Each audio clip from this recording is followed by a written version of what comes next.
part of a Methodist way of life is noticing God in Scripture. But it can be easy to feel overwhelmed by or miss God in such a big, complex, and sometimes strange collection of texts. Bible Month offers an annual opportunity for you to join with thousands of other Methodists in taking time to feast on one particular book of the Bible. Through a menu of carefully curated resources, training and learning opportunities, we'll help you to taste and see the wonders of the Bible and discover more of God throughout it. We believe that the Bible is God's gift to all and want to help the whole church feel equipped to explore it with confidence and expect to find God's goodness within. This isn't just for ordained ministers, local preachers, or worship leaders. It's also for small groups, children, youth, and families. Perhaps you're even trying the Bible for the first time, or bravely revisiting it. Everyone is invited to enjoy a place at the table. Bible Month aims to stretch and refine our theological and biblical palettes by revisiting familiar favourites or broadening our horizons by trying something unfamiliar. Whatever book we're serving up, we'll help you enjoy its particular characteristics, consider its origins, appreciate its place alongside the rest of Scripture, and savour the unique contribution it might offer to our faithful living and learning today. Hopefully, we'll also leave you feeling hungry for more. We look forward to feasting with you soon.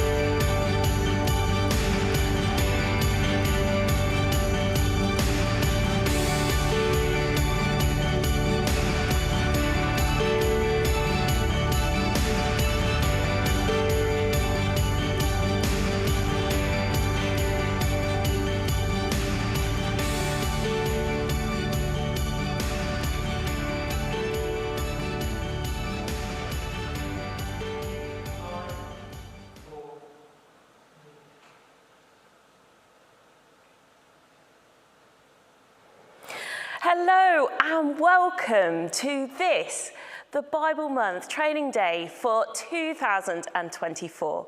It's great to have you with us, whether you're joining with us alone at home or whether you are joining with us through one of the hubs throughout the connection of the Methodist Church. It's so great to have you. Let's join the table today. Today we are going to explore the book of Genesis, a book really quite familiar to many of us. Some of us have presumptions about what we know about it. Some of us have seen it through film or through storybook, through artistic license. But today we're going to look beneath that cover to see the richness of the tapestry which it has within its pages. It's great to have you with us, and we're going to have an incredible day today. I'm just going to go through a little bit of the lineup of the day, and it's great that throughout today you can have your say. We want to hear your voice. So please do interact with the programme as we go throughout the day. And there is a number that you can text through your questions and your points of view too. And that number is 07969 985 376. Don't worry if you didn't catch that number, it will be coming up throughout the day. So let's just have a look at what today brings. Our first session this morning is going to be led by Michael Wadsworth as we look at imagining creation. He's going to bring to us some thoughts, some ideas for us to explore. But I challenge you, let's challenge him with some great questions from that session. Then after the break, at 10:55, we're going to come back at 11:10 for Science and Creation with David Wilkinson. And he is just an incredible theologian and academic who is going to look at the subject of science and creation, helping us to wonder, to think a little bit deeper at some of those questions that some of us have all the time about the book. At 11:40, we are going to be joined by Ziggy, who is going to help us look at caring for creation. What does this mean? What do all these words mean here on earth today? What is our challenge and what is our response? And then that is the moment that we need your questions. So I'm going to say it again. Please do interact with us. We're here in Salisbury Methodist Church this morning, but we want to hear your voice from wherever you are connecting with us. So please do link with us today. After lunch, we'll be restarting our programme at 1 with Stories of God. From Michael again. We'll be hearing something more of that story, the story that links the whole Bible through. What is it that God wants to say to us today afresh? At 2, we're going to be joined by Jasmine, who's going to bring the story of the Matriarchs. Let's listen. Let's listen to the voice that's sometimes hidden, sometimes that we don't get to hear. Let's hear it through a different lens today. I think you can see that throughout today, we've got such a rich program. So we really hope there's something in there for everyone to come and explore, to come and feast at the table, which we have put on for you today. But let's all engage together. As we go into today, I would love it. And I invite you to join with me for a moment of pause, to think and to pray. So can I just invite you as I lead you in a prayer. Parent, Creator God, as we come to today, we pause. I invite you, wherever you are, to close your eyes and to breathe. Imagine yourself in the most wild, rural, untouched environment you have been in. Try and enter that space. What is there? What can you sense? How do you feel?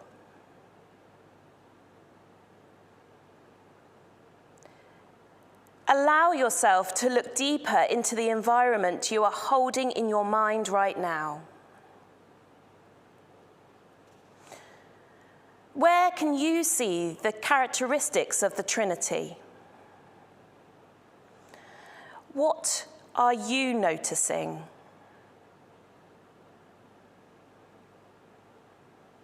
What is your prompted response as you look at the world before you? Is it to say sorry? Is it to say thank you? Is it to say nothing at all? Is it to say please? Stay for a moment in this place.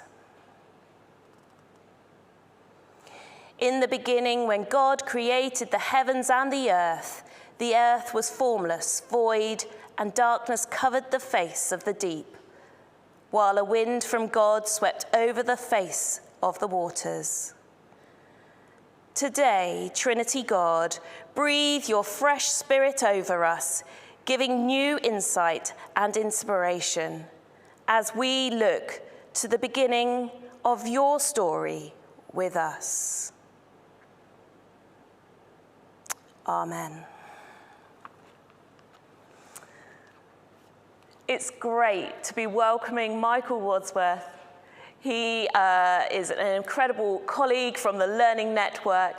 And Michael, I'm going to introduce you as you come up to the stage.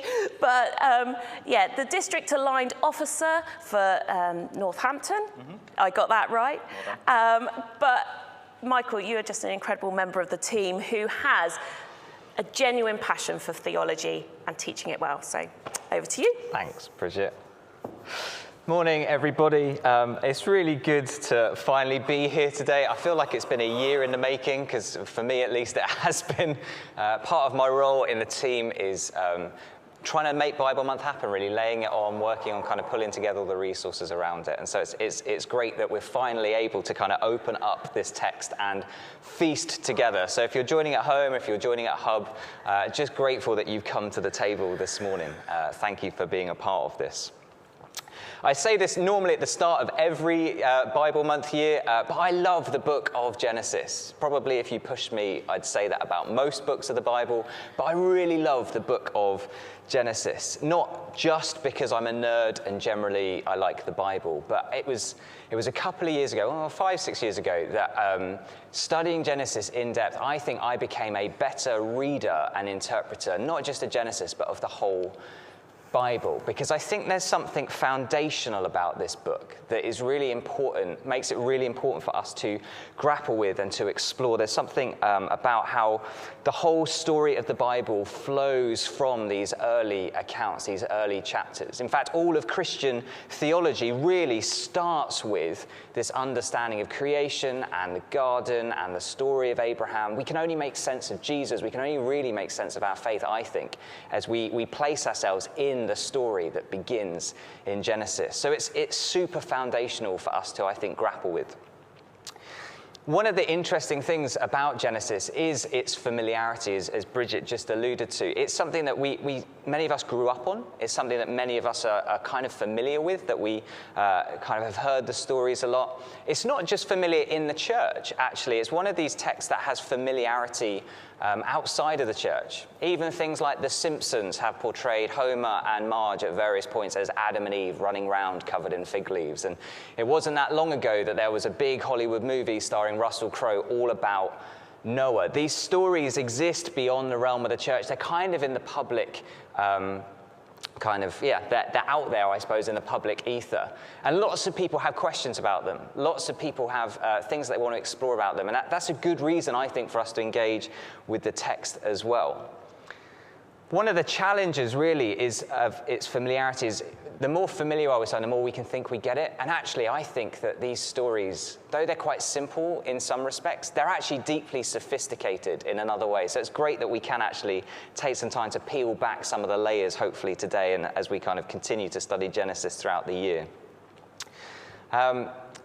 And I think it has a lot to offer us as well, just as disciples. It's not just fascinating from the point of view of our people are aware of it, or, they're quite fun stories to meditate on.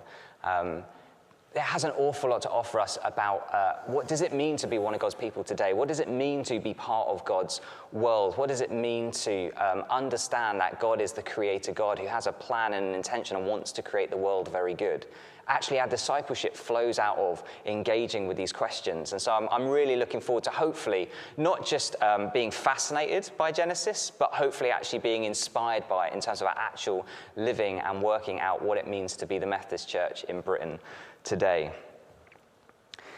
One of the challenges of the familiarity of Genesis is the fact that we can sometimes fail to ask the kind of questions that we would normally ask when we open up the Bible. We can sometimes bypass some of those key things that we need to grapple with. I said it last year and I'll say it again, and I'll often keep saying it, to be honest. Anytime we open up the Bible, it's like we're venturing into foreign territory. We're entering into a strange land. We are, whether we like it or not, linguistically, historically, culturally, geographically removed from Genesis, in that we weren't the initial intended audience. It is written with us. It is something that we can take something from today. But we need to recognize that we are grappling in a foreign land. And any time you go on holiday or any time kind of you move somewhere which is new, there will inevitably be things that seem a bit weird. There will be things customs that seem strange, or language that seems strange, or turns of phrase that we don't necessarily understand straight away. And yet the more that you reside there, the more time that you spend in these spaces, the more familiar it becomes. And that's what we're going to try and do today is kind of appreciate the fact that we are a little bit alien in this. But actually, as we begin to grapple with the culture, begin to grapple with the language, begin to grapple with the historicity of this, and the kind of geographical location of it, we can become a little bit more embedded, and we can enjoy discovering it afresh. One of the best and most important questions we need to ask whenever we open up the Bible is, what kind of literature am I reading? And with Genesis in particular, that's a really important question to ask. And so I'm going to just quickly explain a little bit of what I think the genre, if you like, of Genesis is. First of all, I mean, it's kind of an obvious thing to say, but what we're reading is narrative. We're reading narrative literature. And we might know that, it's obvious, isn't it? Genesis is stories. But there's something deeper, I think, for us to recognize that when we approach Genesis, or any other biblical narrative for that matter, we should expect to find the kinds of things we find in well-written literature, well-written stories. So we should expect to find things like emotion. We should expect to find things like drama, suspense, comedy, shock tactics, cliffhangers. These are well-written stories. Remember, these were passed down orally for generations. They had to be engaging. They had to be fascinating. And one of the dangers that we have when we read Genesis is sometimes we read it as such a flat document. We read it as something which is so kind of simplistic that we forget to look for some of these literary flourishes. We want to expect to find complex characters, not just two-dimensional, means to an end characters, but complex, interesting, rich, engaging, make you want to go back and read it again kind of characters. We want to expect to find cleverly devised narrative, cleverly devised speech and dialogue. The narration of Genesis is really crafty, I think, at times, and really creative at times. And another key thing is Genesis as a narrative is designed to all hang together. We're really good at sometimes diving into a single story. We might find ourselves going straight for Noah, or straight for Abraham, or straight for Hagar, or straight for Jacob or Joseph, particularly Joseph if you're a musical fan. But actually, all of these stories are interlinked. They are carefully structured and devised. There's a flow that runs through them and on into the rest of the Bible. And one of the best ways that we can understand Genesis is as one big unfolding story and appreciate what the individual contribution of each one can make to that grander whole. So it is narrative. It's not just narrative, though. It's Hebrew narrative. And the important thing about recognizing that it's Hebrew narrative is the fact that there are various literary flourishes that are particularly unique to kind of Hebrew writing and culture that we sometimes miss. So alongside all of those normal kind of narrative flourishes we're looking for, we also want to keep an eye out for things like really careful use of key words, key phrases that are going to crop up again and again, or key images, key ideas, key clusters of kind of thinking that emerge again. The technical language is typology, but Genesis is filled with them. Careful use of names is another really important piece of kind of Hebrew narrative art. Most names, particularly in Genesis, have a rich meaning that adds something to our understanding of the story. One of the best examples of this, Adam means mudman, Eve means life. Cain kind of sounds like the Hebrew words for jealous spear. Abel means fleeting breath. Eden means garden of delight. And so maybe the early narratives of Genesis 1 to 4 aren't Adam and Eve were placed in a garden where, or kind of thrown out of the garden where Cain killed Abel. Maybe what's going on there is humanity and life were placed in a garden of delight where jealousy killed fleeting breath. And suddenly there's a deeper layer of kind of richer kind of emotion going on there. So we want to keep an eye out for names as we go. We want to keep an eye out for things like careful use of numbers. We looked at this again, didn't we, last year with Revelation. There's something about how The biblical text uses numbers like 40, like 7, like 3, lists of kind of key lengths and kind of key stages in a list. All of these things are carefully crafted, again, for a meaning, and we're going to look at some of that as we go throughout the day. Another core element of Hebrew narrative is the fact that it's meant to be provocative. It's meant to make you think. It's meant to make you ask questions. If you've ever read any part of Genesis or the rest of the Bible and gone, that's a bit weird, isn't it? Maybe that's the writer doing a good job, not a bad job. Maybe they're trying to provoke you into wanting to chat to the person next to you and go, what on earth was that about then? That's actually the kind of the artistry, the intent of what's going on here. And a final thing to quickly say about Hebrew narrative is it sees itself fundamentally as truth. We can really easily, particularly with things like Genesis, we can get bogged down in questions of, is this true or not? Which normally we mean, did this really happen or not? How historical is this? And actually, Genesis isn't really interested necessarily with engaging with those kinds of questions. It fundamentally sees what it's offering to you as truth. Truth about God, truth about the way the world is, truth about what it means to be human. And so we need to just kind of take these stories, sometimes just on their own terms, and receive it as wisdom that we can learn from and that we can live by. So it's not just narrative, it's Hebrew narrative. And it's not just Hebrew narrative, but it's Hebrew theological narrative. By which I mean, all of these stories are fundamentally about the Hebrew God of the Bible, Yahweh. All of these stories fundamentally are trying to make truth claims about who God is, what God is like, how God interacts with the world, what it means to be one of God's people. And even if God isn't center stage, even if the key person in the frame is Sarah, or is Eve, or is Noah, or even if the key person in the frame, or God is off screen somewhere, they're still fundamentally trying to make claims about who God is. And if we keep that front and center of our minds, I think that will really serve us.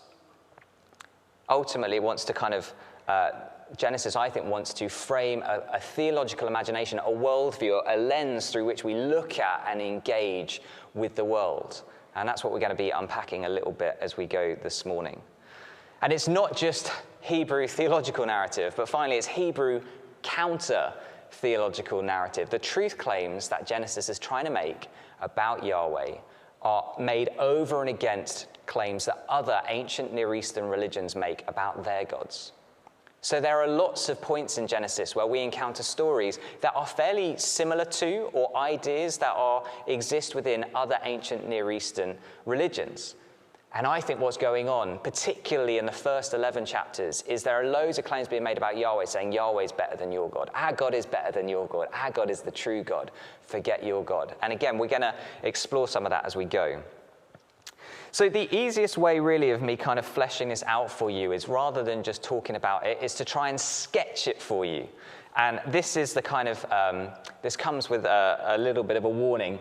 I'm not very good at art. It was not a subject I excelled at school. It's not something I would say I'm gifted in. So this is going to be the roughest of rough sketches. But I do think this is a particularly helpful way of beginning to try and engage with how Genesis is kind of this Hebrew counter-theological narrative. And I'm going to do this by mostly dwelling in Genesis chapter 1 this morning. So if you've got a Bible near to hand, I'd encourage you to have Genesis chapter 1 open. And we're going to look at the story of when God made the sky and the land. Because that's actually probably a better translation than, heavens and earth sounds very grand, but basically it's the words sky and land. When God created the sky and the land, this is what happens. This is what it looked like. And we're told that first and foremost, when God created the sky and the land, we're told that the earth was formless and empty. Now this comes from the, I've lost my black pen. Bridget, where is my black pen? We are told kind of early on that the earth is formless and empty, and the darkness covers the surface of the deep. And this language of formless and empty actually comes from the Hebrew phrase tohu vabohu, which is actually a lovely bit of poetry in Hebrew, thank you. It's a lovely bit of Hebrew poetry. It's kind of a nice poetic form, which is a little bit of a nod to what kind of literature we're reading again. But what that phrase literally kind of translates as is this idea of it's wild and waste.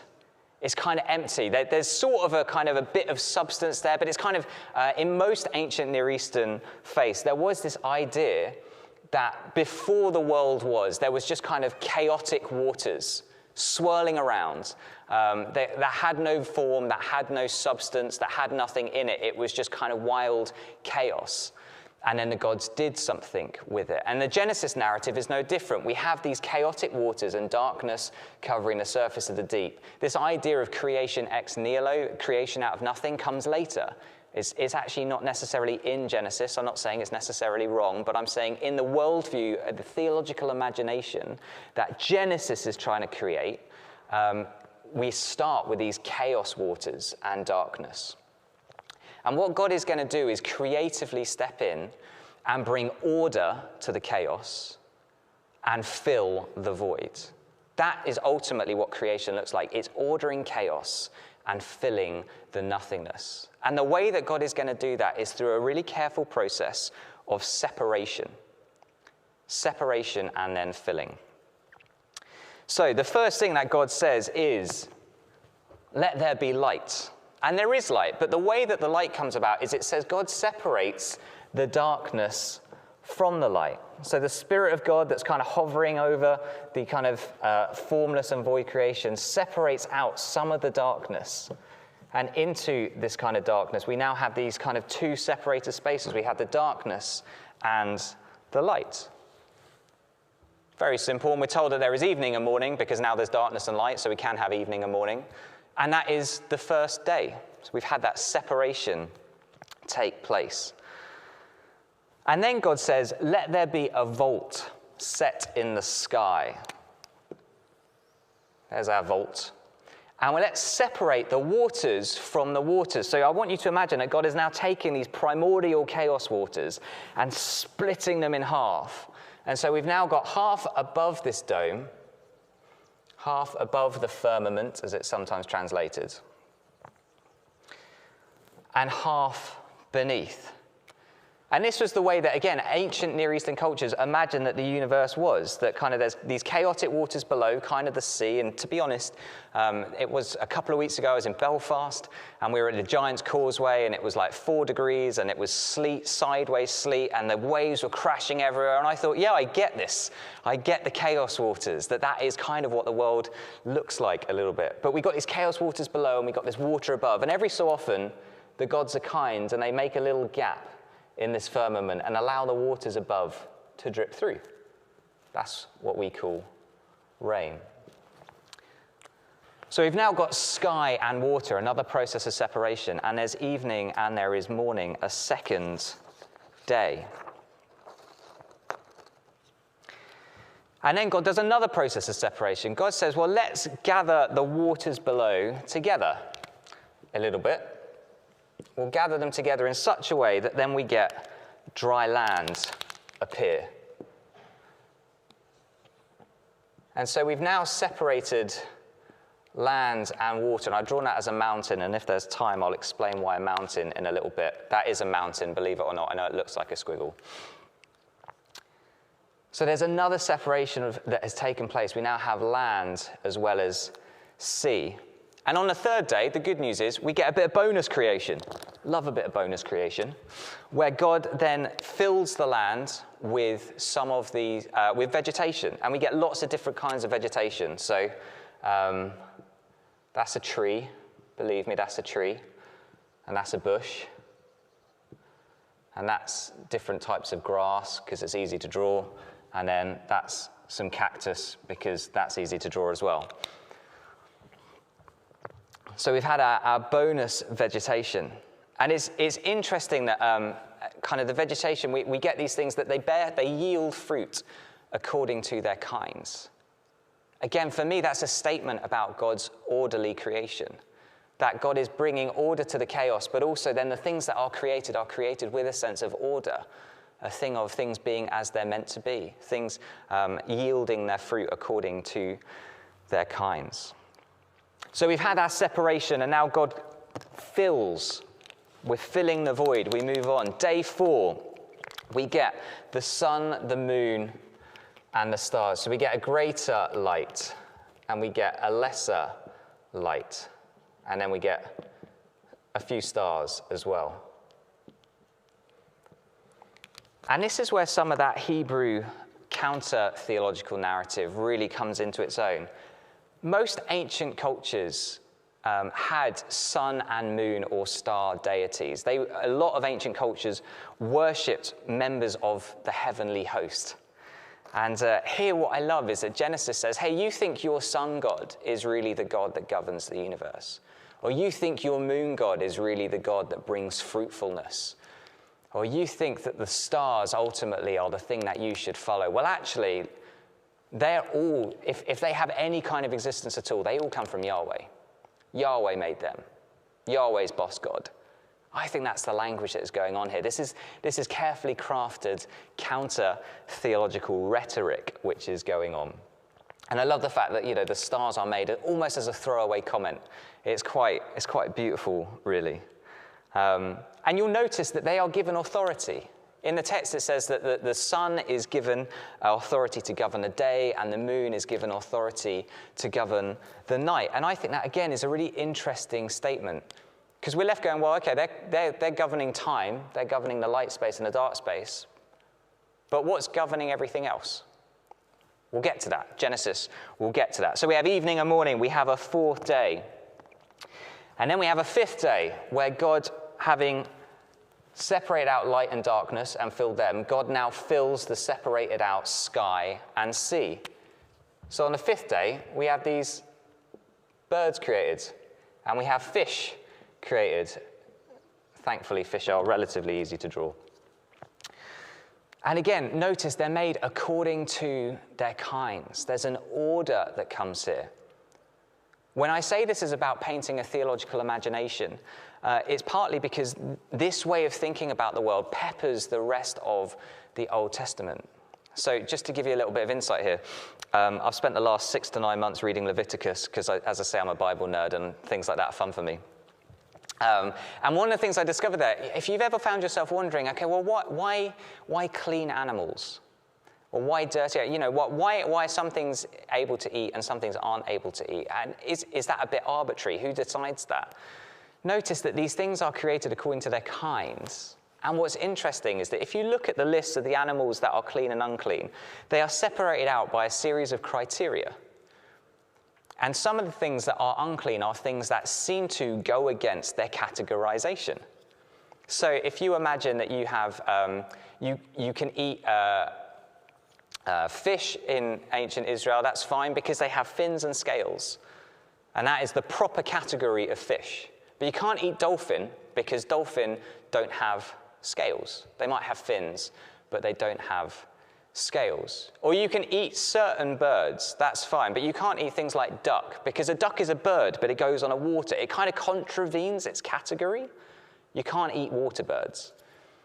And so one of the ways that we begin to understand, okay, well, what's clean and unclean, it emerges actually from this theological worldview, this idea that when God creates things orderly and according to their kinds. And therefore, things that seem to contravene their categorization then are considered less than holy. It's just an interesting way that I think the Hebrew Bible relates to itself.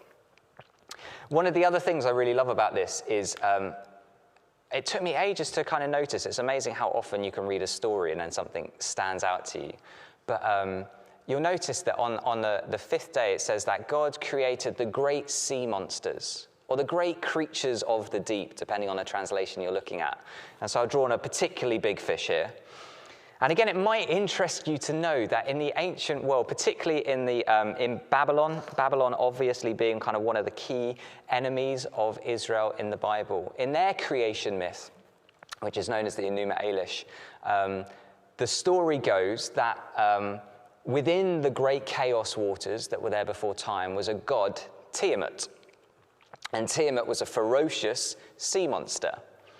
And what happens in the Enuma Elish story of creation is Marduk, who is the kind of the top Babylonian dog, goes to war with Tiamat, basically spears this sea monster right through. If you Google it, you can see very graphic images of from Babylonian artwork of Tiamat being speared through the middle, and then Marduk rips Tiamat in half and makes the heavens out of one half and the earth out of the other.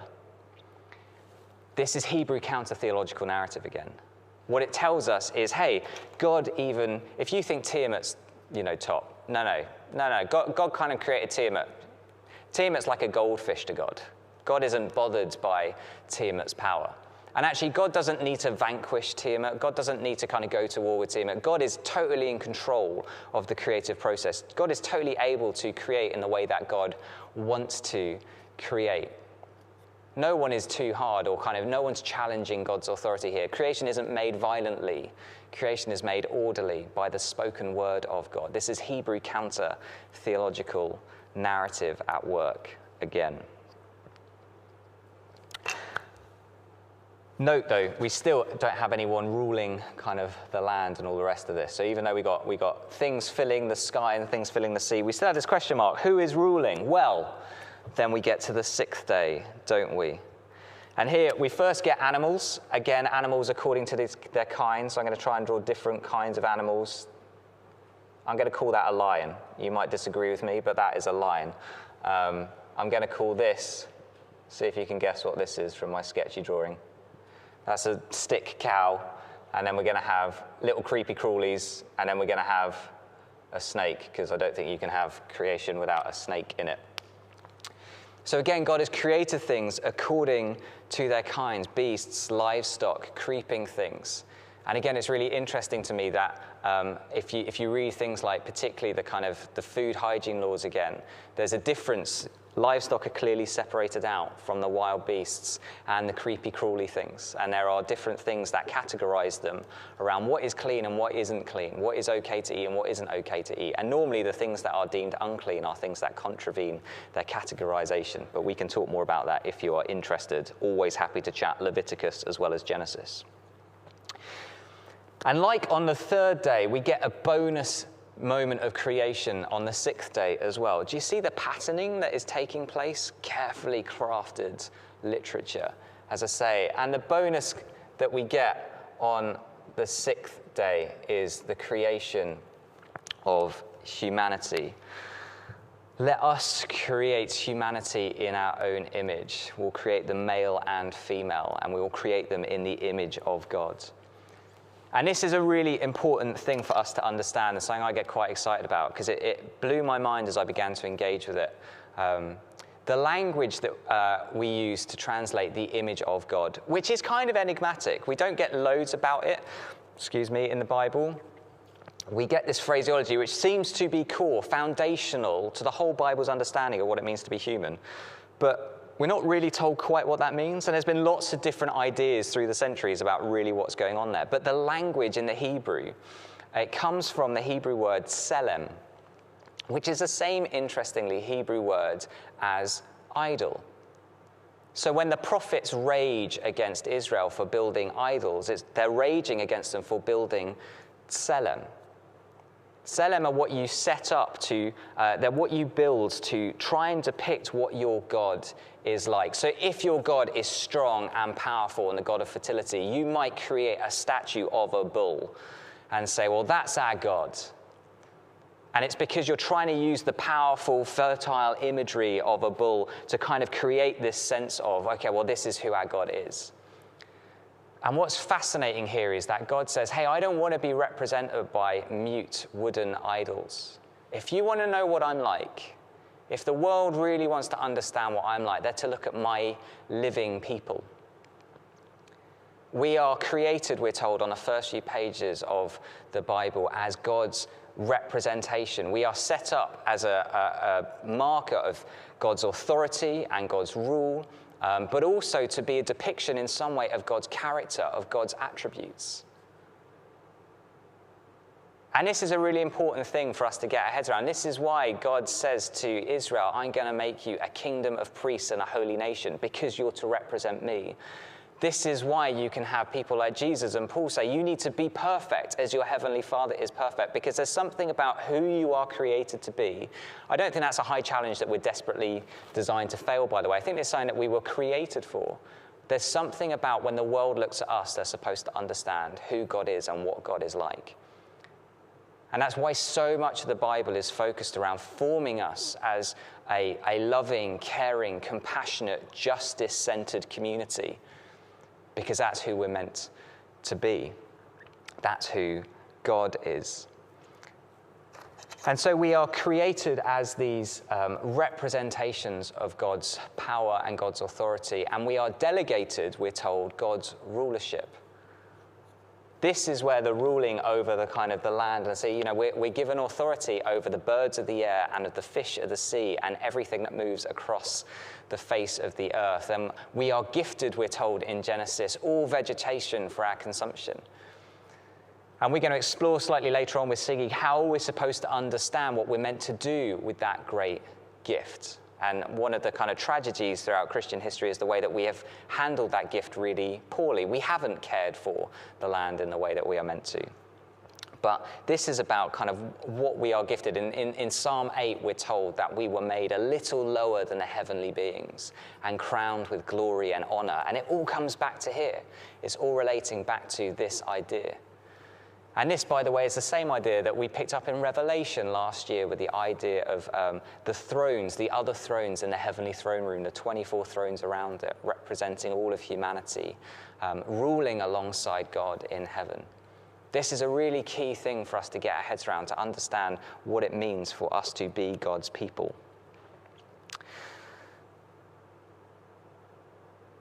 Okay. I think I probably labored that point. So that's what is going on the sixth day. And it's really easy for us to get to the bit about humanity and think, right, we've hit the climax. That is it for creation. Creation is where it's meant to be. But actually, that's not where Genesis chapter 1 wants to leave things. Because we're told on the seventh day, God finished his work and he rested.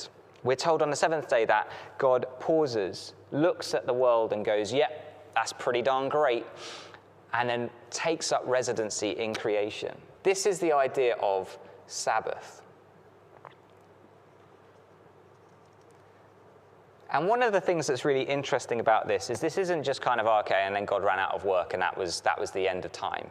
Or kind of that was the end of the creative process. Everything existed and God fancied a weekend. Now, what I think this tells us is this is the end point. This is the goal of creation, to exist in a state of Sabbath. Sabbath was a time when the people would put down, they'd stop doing their work, they'd stop doing kind of whatever they were doing, and they would gather and they would be with God in God's house, in fellowship with one another, enjoying the abundance of God's life and the abundance of creation. That's what is going on in the idea of Sabbath. You may have heard the language of shalom used quite a lot to describe God's intent for the world. And I think Sabbath is just as good a way of understanding the same concept. It's about dwelling with God in God's creation, enjoying the abundance of it all. You'll notice that on the seventh day, there is no evening and morning. It's almost like, why have the pattern of evening and morning the first day, evening and morning the second day, evening and morning the third day? I think this is careful narration. I don't think they forgot to tack the evening and morning bit on. I think the point of this is that this is the day that isn't meant to end. I think that Sabbath is meant to be our eternal experience of life with God in God's very good creation, enjoying the abundance, resting with God, taking up residency with God, enjoying God. I think this is a really profound picture of how life is meant to be. And again, this peppers what goes on throughout the rest of Scripture. I think this is a kind of foreshadow of the tabernacle and the temple. I think it's a foreshadow of the incarnation. I think it's a foreshadow of what we discover in Revelation chapter 21 and 22 with the New Jerusalem coming down. The whole of the Bible is geared towards recovering, if you like, this beautiful image of us Sabbathing forever with God in God's good creation.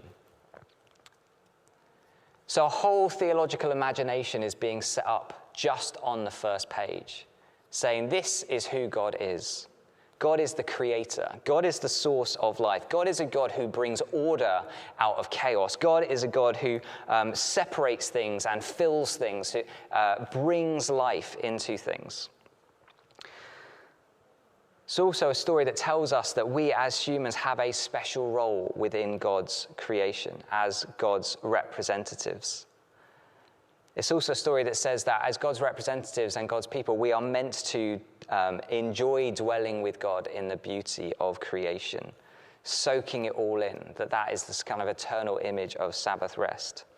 And we want to note that there are marked differences going on here between the Genesis narrative and other ancient Near Eastern religions. There is a marked difference about God's sovereignty over against other gods, about God's benevolence, actually. This doesn't come about through a violent act. This isn't a forceful thing. This isn't God in contention with other gods. This is God just creatively, calmly speaking. Breathing is the language of kind of the ruach hovering over the waters. God is just gently breathing creation into existence. So a huge amount of imagination is going into this and is meant to kind of shape the way in which I think we read the rest of Genesis and the rest of the Bible. And I'm going to give us a little bit of a glimpse of that now, and then we'll return to it as I pick up my second session this afternoon. Because we look at this and we go, that's pretty great, isn't it? That's pretty beautiful, like the sound of that, like the idea of Sabbathing with God in God's good creation. And yet we know that the world doesn't look like this. We only have to take a glimpse at the news or step outside our front door to know that this isn't quite necessarily the very good creation that God intended. And so there's the question mark of what went wrong. And it's a funny old thing that I think the story of what happens with Adam and Eve in the garden is so often referred to as the fall or original sin. And I'm not necessarily saying they're wrong designations, but we need to recognize that's not the language that the Bible itself uses. It might be in a little subheading, but unfortunately they were added later by different people. The language of sin doesn't actually appear in the Genesis 3 story. That word isn't present. I just think that's interesting. It's certainly the language of the fall isn't present. So we want to ask, well, what's going on here? What took place with Adam and Eve? How does that shape our understanding of the world that we now find ourselves living in? And we're told that Adam and Eve are placed in this beautiful garden at the top of this amazing mountain, right in the divine presence, and they are given access to everything. God says, I gift to you everything, all of the trees here, all the fruit, particularly the tree of life. You have access to the tree of eternal life if you want it. The one thing that I forbid of you, the one thing that I say don't go after, is this thing called the fruit of the tree of the knowledge of good and evil. And we're told that the reason why that's prohibited is because it will bring them death. And it's a really obvious question, and you may have asked it, and I certainly asked it. What was so bad about them wanting to understand what good and evil is? Why is that a bad thing? Surely it's a good thing if God's people understand what good and evil is. And I think that potentially is an unhelpful way of understanding the story. One of the things that I found really useful in grappling with the story is that at the end of Deuteronomy, when the people of Israel have spent their 40 years in the wilderness and they're stood on the cusp of the promised land, and they're about to enter, and Moses has just delivered this epic 30-chapter something sermon. And he's read out to them the whole of the law. And at the end of it, he says, behold, I've set before you life. And if you live this way, this is what it's going to look like. And it's going to be abundance, and it's going to be beautiful, and it's going to look like Sabbath, and it's going to be amazing. But you can choose not to live this way. You can choose to live in a different way, but that is going to bring you death. That is going to bring about all of these other things. Because as you live that way, actually, you're not representing the God of order and life and chaos. You're beginning to lean into the gods of war and chaos and death. And so a lovely way of understanding it is Moses says, behold, I've set you before you life and death. Choose life. Please choose life. is what Moses says. This is his parting words to the nation before he dies. I've set before you life and death, choose life. And I think that's what these trees in the garden represent. One of them represents all of the abundance of life as God has intended it, as God has designed it, which is just and life-giving and relationally pure and hopeful and caring and compassionate. But there are other ways that you can choose to do things if you want to. And unfortunately, that is the route that Adam and Eve choose to go down. And what's interesting to me is it's not even that the fruit itself is necessarily bad. Eve looks at the fruit, and as God has designated it, it's beautiful and it's good for food. It's not the fruit that's necessarily bad, it's the attitude towards it. Because we're told that it is seen as desirable, and desirable for gaining wisdom. And so what we've kind of got in this suddenly is kind of an inner human longing for something beyond what God has designated as good for life. And despite the warning of this thing might look desirable to you, it might look like something you want, it might look like something that you think is going to be good for you, but I'm telling you it's going to lead to your death. And yet that is what Eve reaches out and takes and gives to her husband. And by the way, we'll return to it later, but that language of taking and giving, of seeing and taking and giving, becomes emblematic throughout the whole of the Genesis narrative for when people are doing a silly thing, when people are stepping beyond what God had intended. This is ultimately about Adam and Eve setting themselves up, saying, we want to be the determiners of our own life, of what is good and what is bad. We want to ignore what God has set out. We want to act on our own impulses and on our own desires. And ultimately, that does lead to death. It leads to death for themselves individually. Where before they were naked and they felt no shame, now they feel shame in themselves. Where before they were together, one flesh in the garden, suddenly there's a domestic that kicks off because they're blaming one another. And whose fault is this? Is this the man's fault? Is this the woman's fault? Is it the serpent's fault? They can't agree, but there's a fight going on. There's suddenly, their relationship with God is damaged. The God who has done nothing but give them life up until this point, they're suddenly scared of for some reason. They're suddenly hiding for some reason. It damages their relationship with actually their calling. Remember that when God created humanity, there were two calls given to them. One, till the land, take care of creation.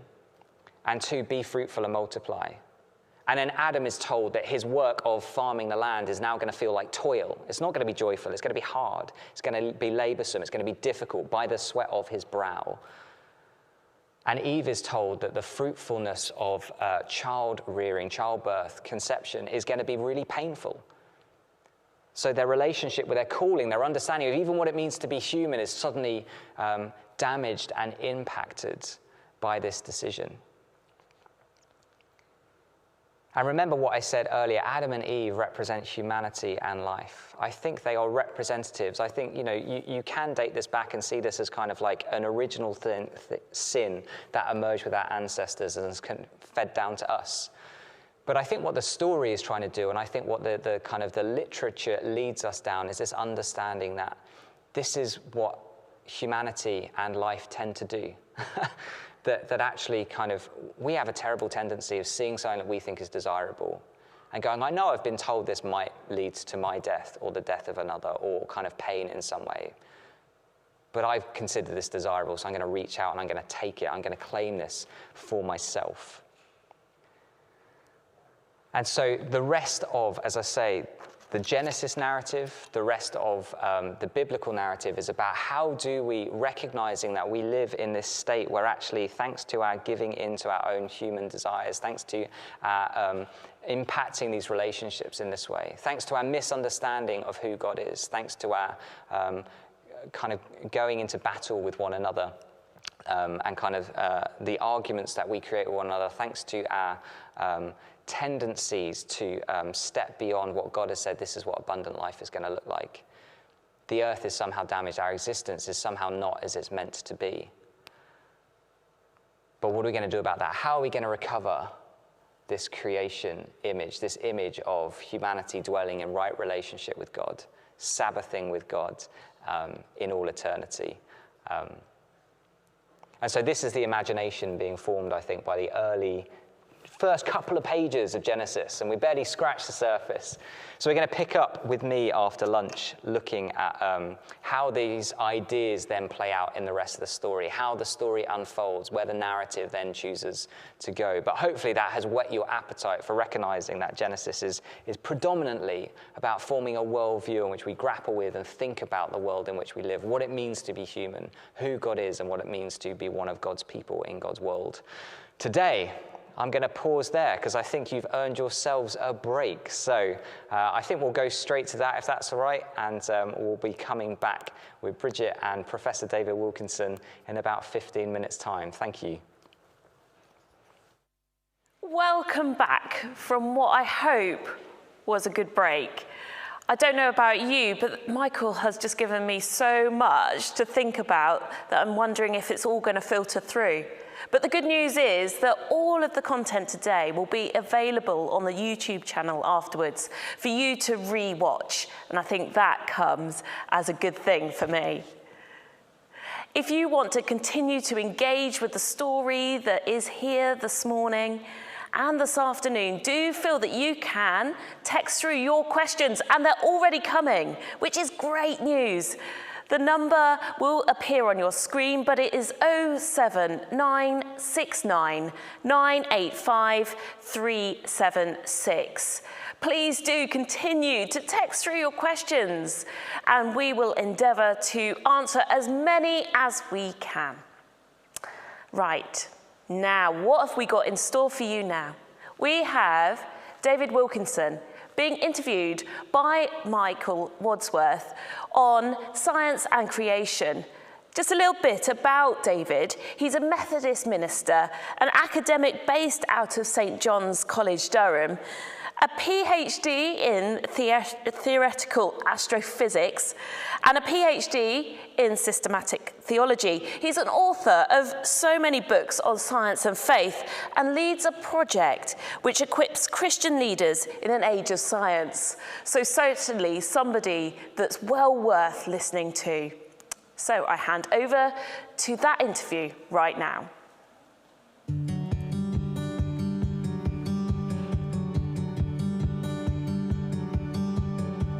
So David, can you just tell us a little bit about yourself and your work and what you get up to in your day-to-day?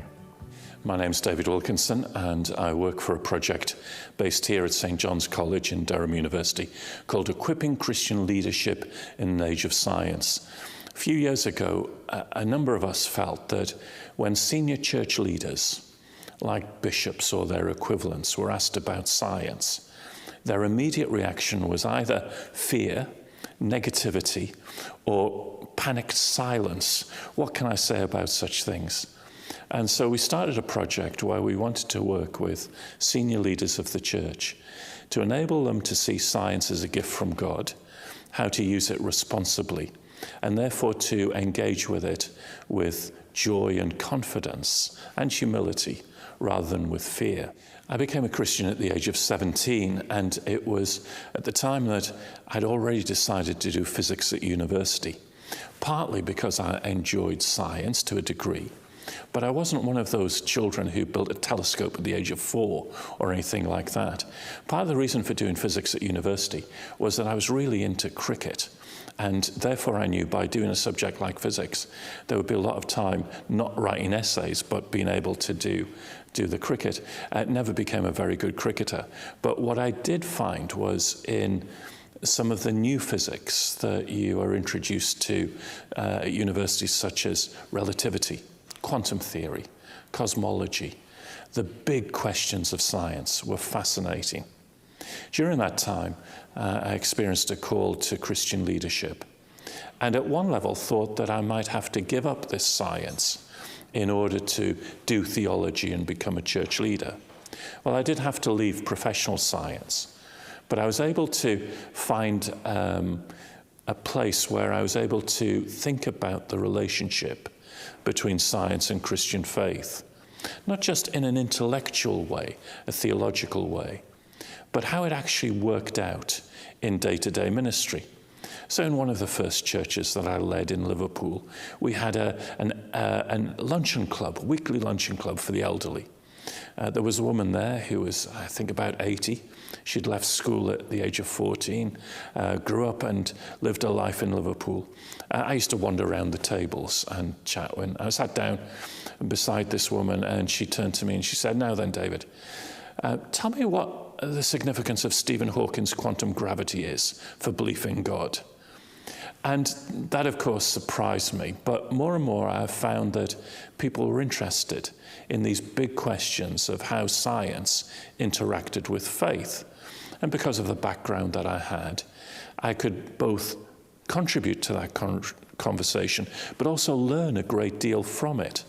Actually, how to communicate in terms of Christian faith, that science can both enrich our faith, it sometimes challenges our faith, and sometimes it becomes a way for us to live out a vocation. Because many scientists themselves are Christians, and they see that as a vocation, as equally important as being a minister or a missionary or an evangelist or whatever it may be. And are you able to give us some more examples then? You've touched on it, but some more examples of how kind of your faith has inspired your study of science and how your study of science has enriched your faith? As an astrophysicist, which sounds very grand, and most people, when they hear that, move quickly to the other side of the room to talk to an accountant. As an astrophysicist, is basically looking at stars and galaxies and the universe. And there were a number of things that were very important for me as a person who was beginning on a faith journey. One was a very simple thing, and that was the universe is big. I mean, really big. And it's a non-trivial bigness. That is that our star is one star in a galaxy of 100 billion stars. And that Milky Way galaxy is one of 100 billion galaxies in the universe. That means there are more stars in the universe than grains of sand on the beaches of the earth. Now, that sense of the greatness of God as creator is reflected in the Psalms. The heavens declare the wonders of God. When I look at the heavens, the moon and the stars which you've created, says Psalm 8, what are human beings? So you're immediately into theological questions of just how great God is and the significance of human beings. And then alongside that sense of vastness and awe and wonder, there's the sense of simplicity and beauty. I found it in the laws of physics, that underneath the vastness of the universe are a number of very simple, elegant, beautiful laws of physics which work. They're extraordinary, and we can understand them. That's called intelligibility, that we can understand the laws of physics. Why should this vast universe be dominated by a few simple, beautiful, elegant laws? Well, I don't think it proves God to me, but it's certainly consistent with the Christian understanding that the one God created the whole universe with order. And the third thing is that sense of science's gift, that intelligibility. How do our minds understand what's happening around a black hole millions of light years away from us? How could we ever understand that? Well, the mathematical simplicity of the law of gravity is something that we can discover and understand by looking at the universe. And I think that, for me, that's a gift that God has given us, a gift which reflects our human curiosity for exploration, but also a gift of rationality, that we can understand such things. Now, none of those were a way to try and prove the existence of God. I sometimes tried that as a student to fellow students. Let me prove to you the existence of God by using arguments such as, if the universe came through a big bang, who lit the blue touch paper? Isn't that God? The only trouble is that those arguments, even if they're successful, and I don't believe that they are, pose the question, what is God like? Anyone can light a blue touch paper of a firework. It doesn't tell you very much about what their motive or purpose is. And so for me, learning about God in Jesus Christ as I read the scriptures was that part which filled out the nature of God. Because Christians believe in God not through rational argumentation from science. They believe in God due to the possibility that God has revealed or spoken of God's self into the space-time history of the universe, and supremely in the life, death, and resurrection of Jesus of Nazareth. So this is where my emerging faith, as I encountered Jesus, began to fill out this scientific picture of a God who created a sustainable universe. But there were challenges along the way. As a young student, I was part of a church which took the Bible very seriously.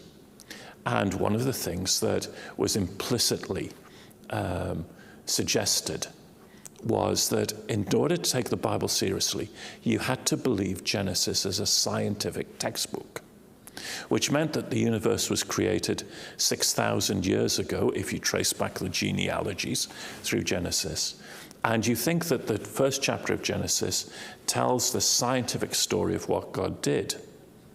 Now, it seemed to me as an astrophysicist there was a problem here, because the universe that I was studying was 13.8 billion years old rather than 6,000.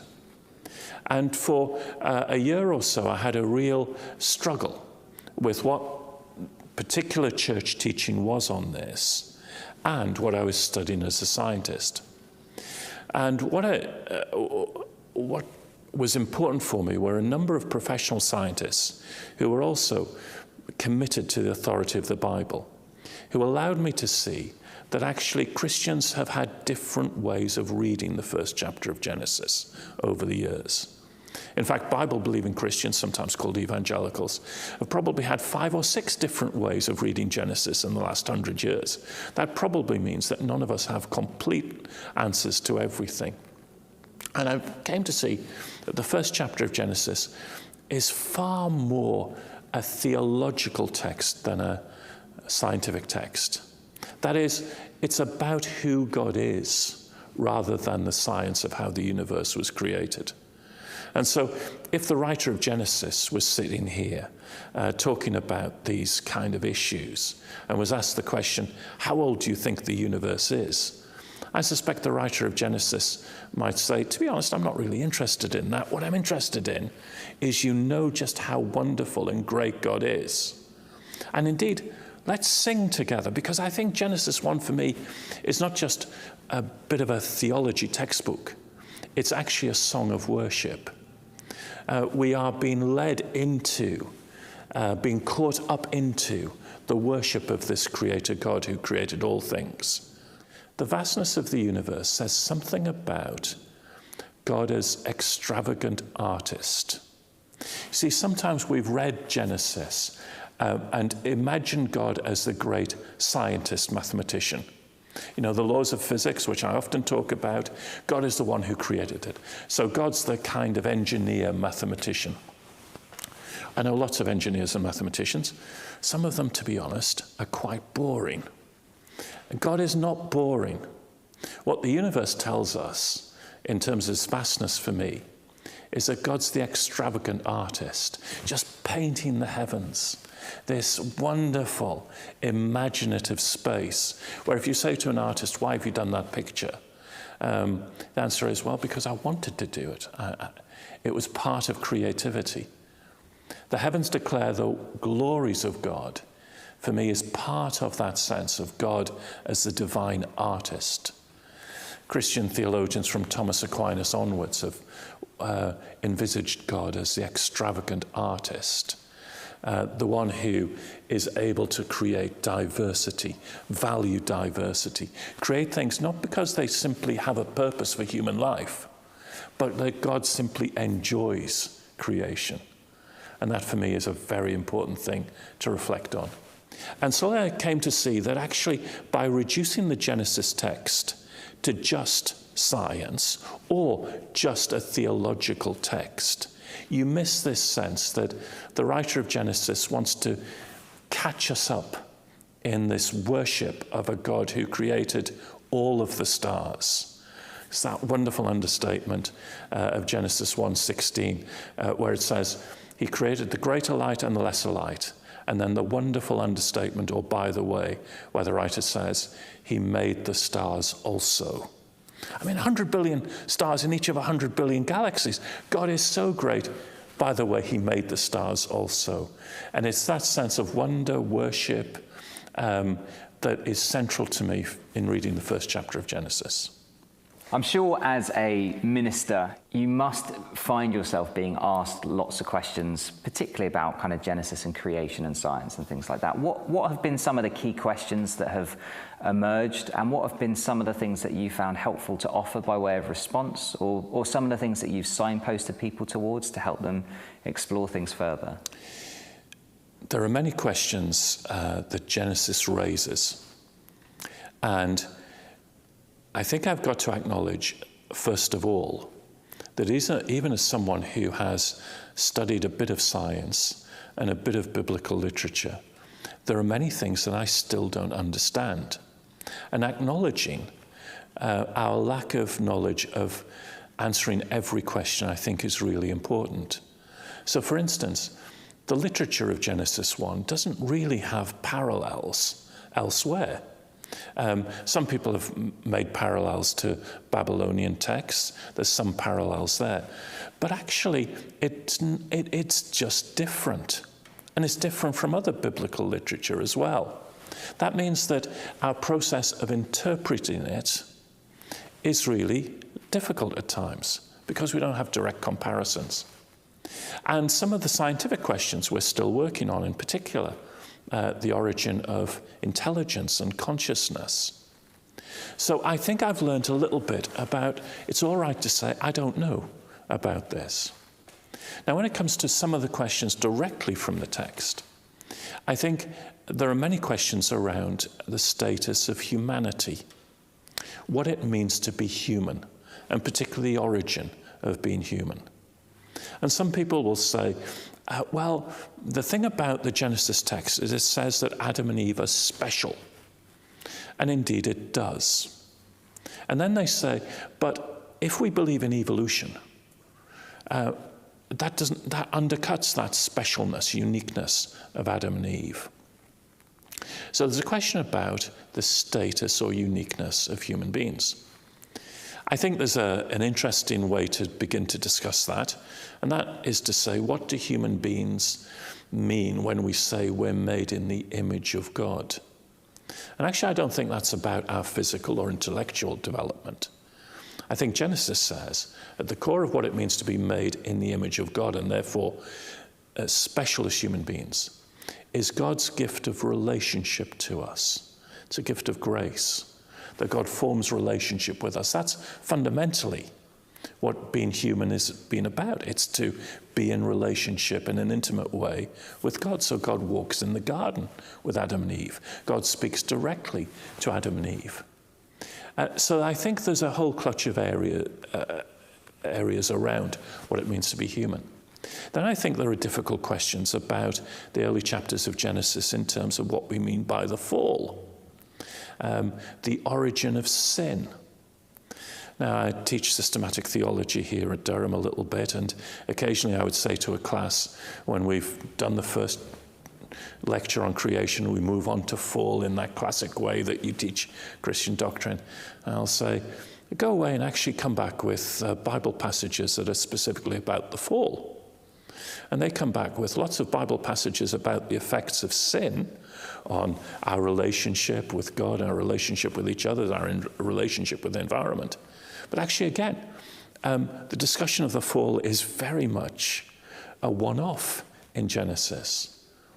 And was it a space-time event?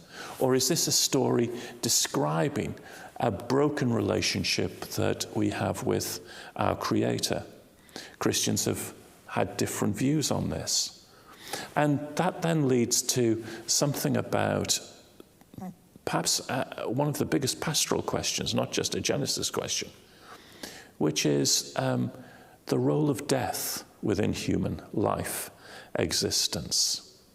Genesis talks about how death is related to the fall, and yet it's subtle. So it says that Adam and Eve are going to die when they eat the apple, but in fact they don't immediately die. They can carry on for a few hundred years.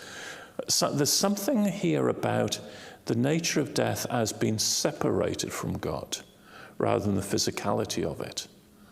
And so what we've got in this question of what it means to be human, question of the nature of sin, rebellion, fall, the question of death, are a whole number of questions where we have to work hard at putting these questions into the context of the whole biblical story. And that's not entirely easy. Perhaps one of the questions that really I'm still struggling with comes out of some of the work that I did both as a scientist and in reading the story of the Bible.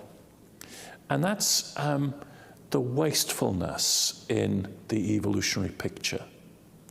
What I mean by that is, why dinosaurs? And why their mass extinction. I used to work on why the dinosaurs were wiped out through a great comet or volcano or whatever.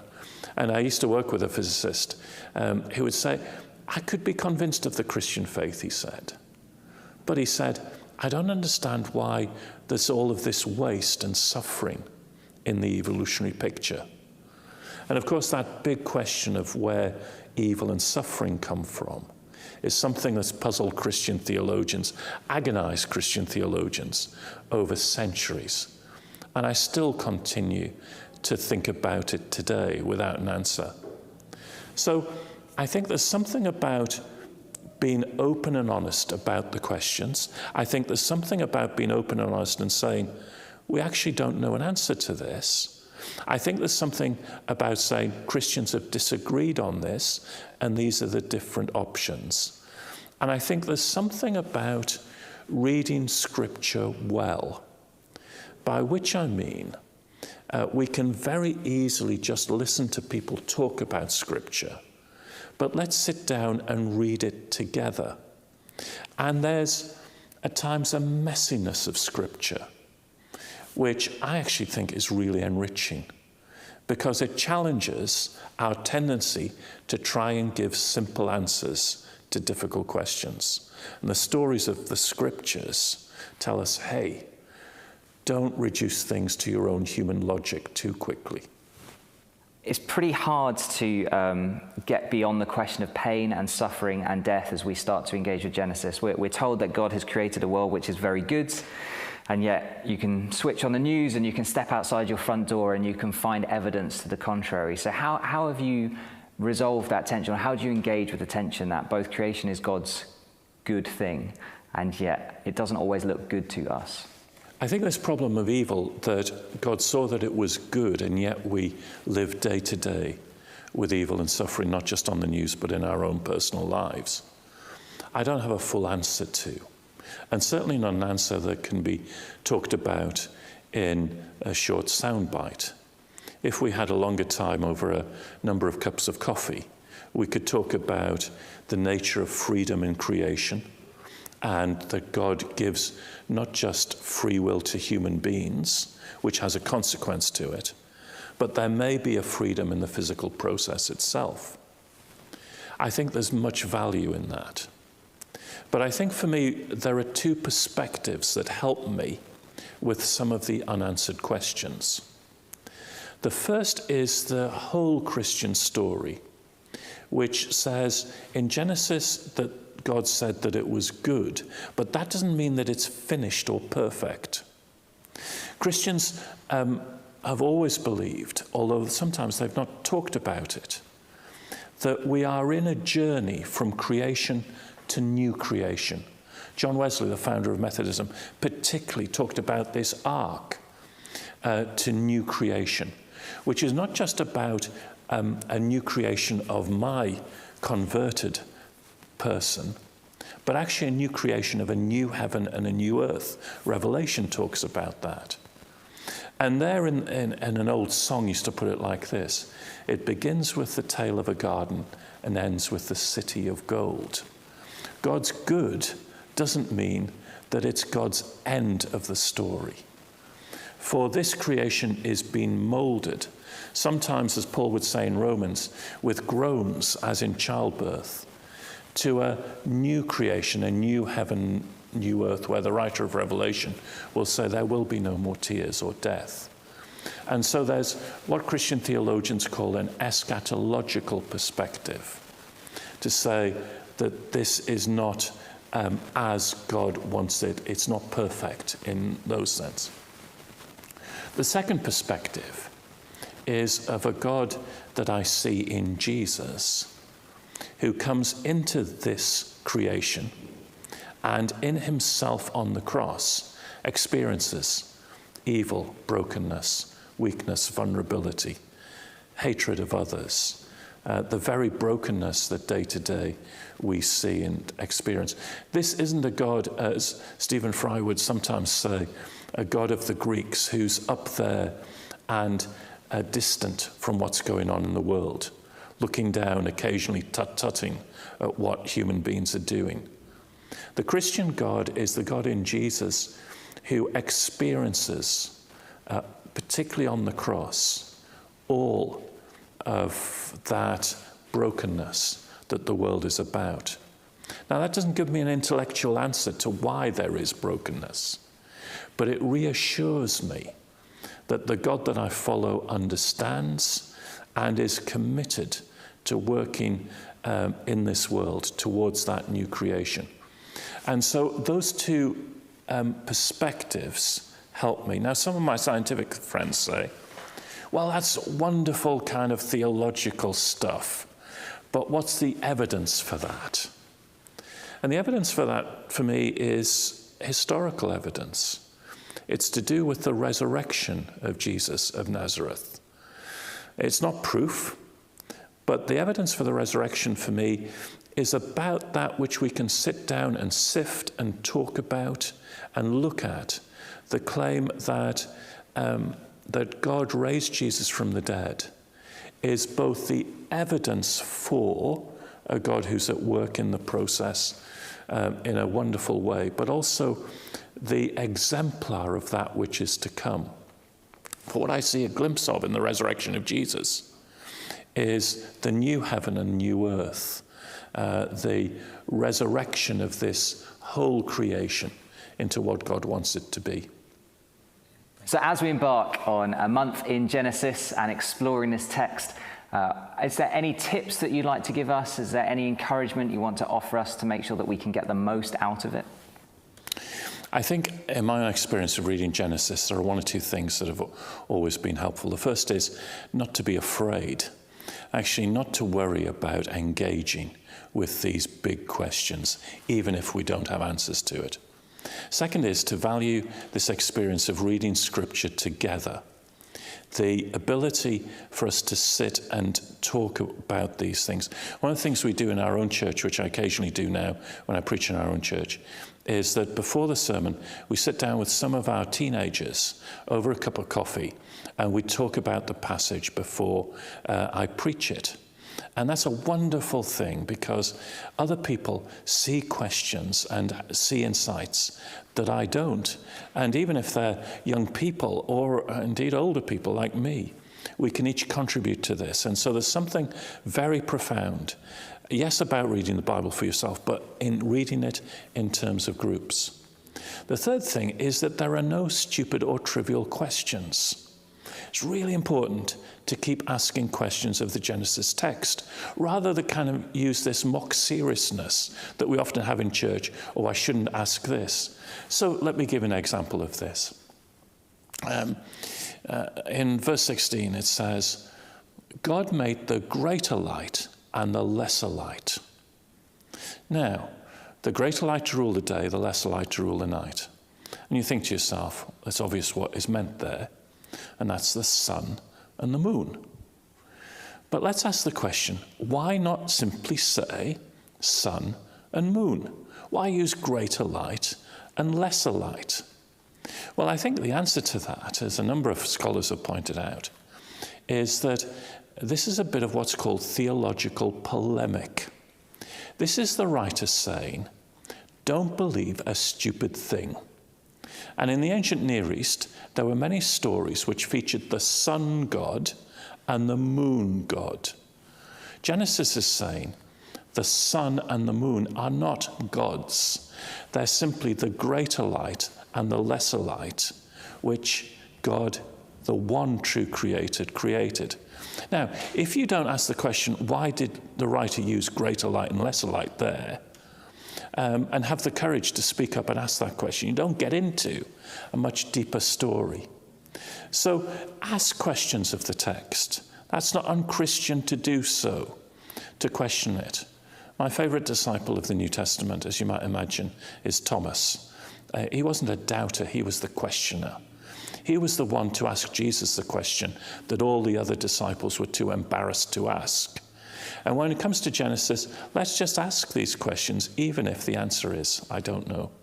One of the things that I think is really important to understand about Genesis is that it is not the only passage about creation in the Bible. And we often get stuck in Genesis 1 and creation. But in fact, the Bible fills that picture out in the Psalms, in passages of Isaiah, in the New Testament, as Jesus is talked about in John 1, Colossians 1, Hebrews 1, in relation to creation. And in all of these passages, it's really important, I think, for me to remember that discussion about creation is not an academic, abstract discussion. Creation in the Bible is used to fill us with exhilaration and awe and worship of God. It's there to comfort us and give us hope. It's there to take us into imagining God in different ways. So this isn't just a subject for colleges like St. John's College in Durham University to discuss with great theological detail. The teachings of Genesis and the stories of Genesis and the doctrine of creation is something that has immediate importance for discipleship, for mission, and for ministry.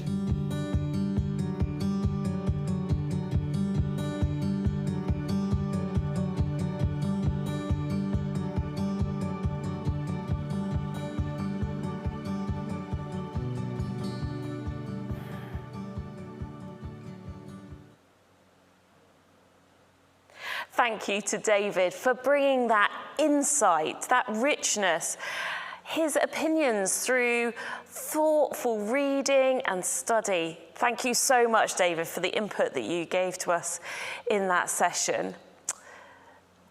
Wow, we have certainly had a feast already this morning, and we are still going to keep on going.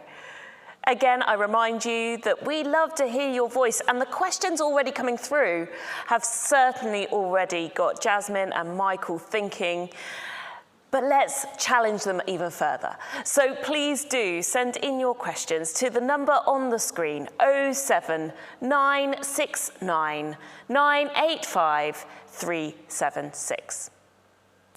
We now go across to our colleague from the Learning Network, Ziggy Parrott-Halbert, who serves with the Sheffield District. She's the Sheffield District Aligned Officer. She has a rich history and experience of Forest Church, Eco-Church, earthly and Celtic worship. And she's going to help us to explore our response to some of the things that we've heard this morning, and ask us some questions surrounding caring for creation. So over to Ziggy.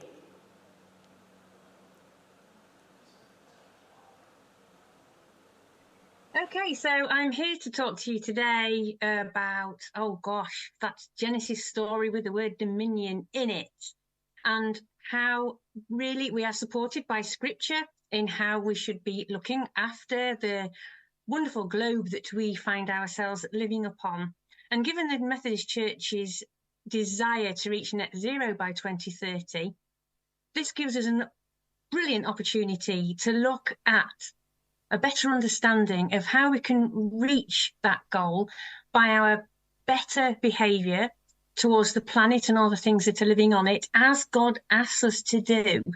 But that word dominion gets in the way. Sometimes it's rule. And this is a word that you find in Genesis 1:26. But what we need to understand, that Genesis 1:26 is not giving us permission to destroy the earth or habitats that are particularly essential to other species, or to treat other animal species as objects at our disposal. What's interesting is that the word dominion is a mistranslation or a misunderstanding, yet people still take this literally. So I kind of want to do a little bit of a deep dive into what we do with that word and the juxtaposition of Genesis 1:26 and the second Genesis story. Yes, there's two Genesis stories. Who knew? Anyway, so in Genesis 1:26, that word dominion or rule, this is the command that people generally live by. And I find it all the time in my work with people in congregations and churches that they still think of that word as dominion or rule and still see it as permission by God to trash. Well, in the first Genesis story, that word dominion, it's translated from the original word rada, R-A-D-A-H. A more accurate translation would be to exercise mastery among or with, like a shepherd walking among his or her sheep. So that's really quite different. So that's kind of like a walking alongside rather than dominion or being in charge of.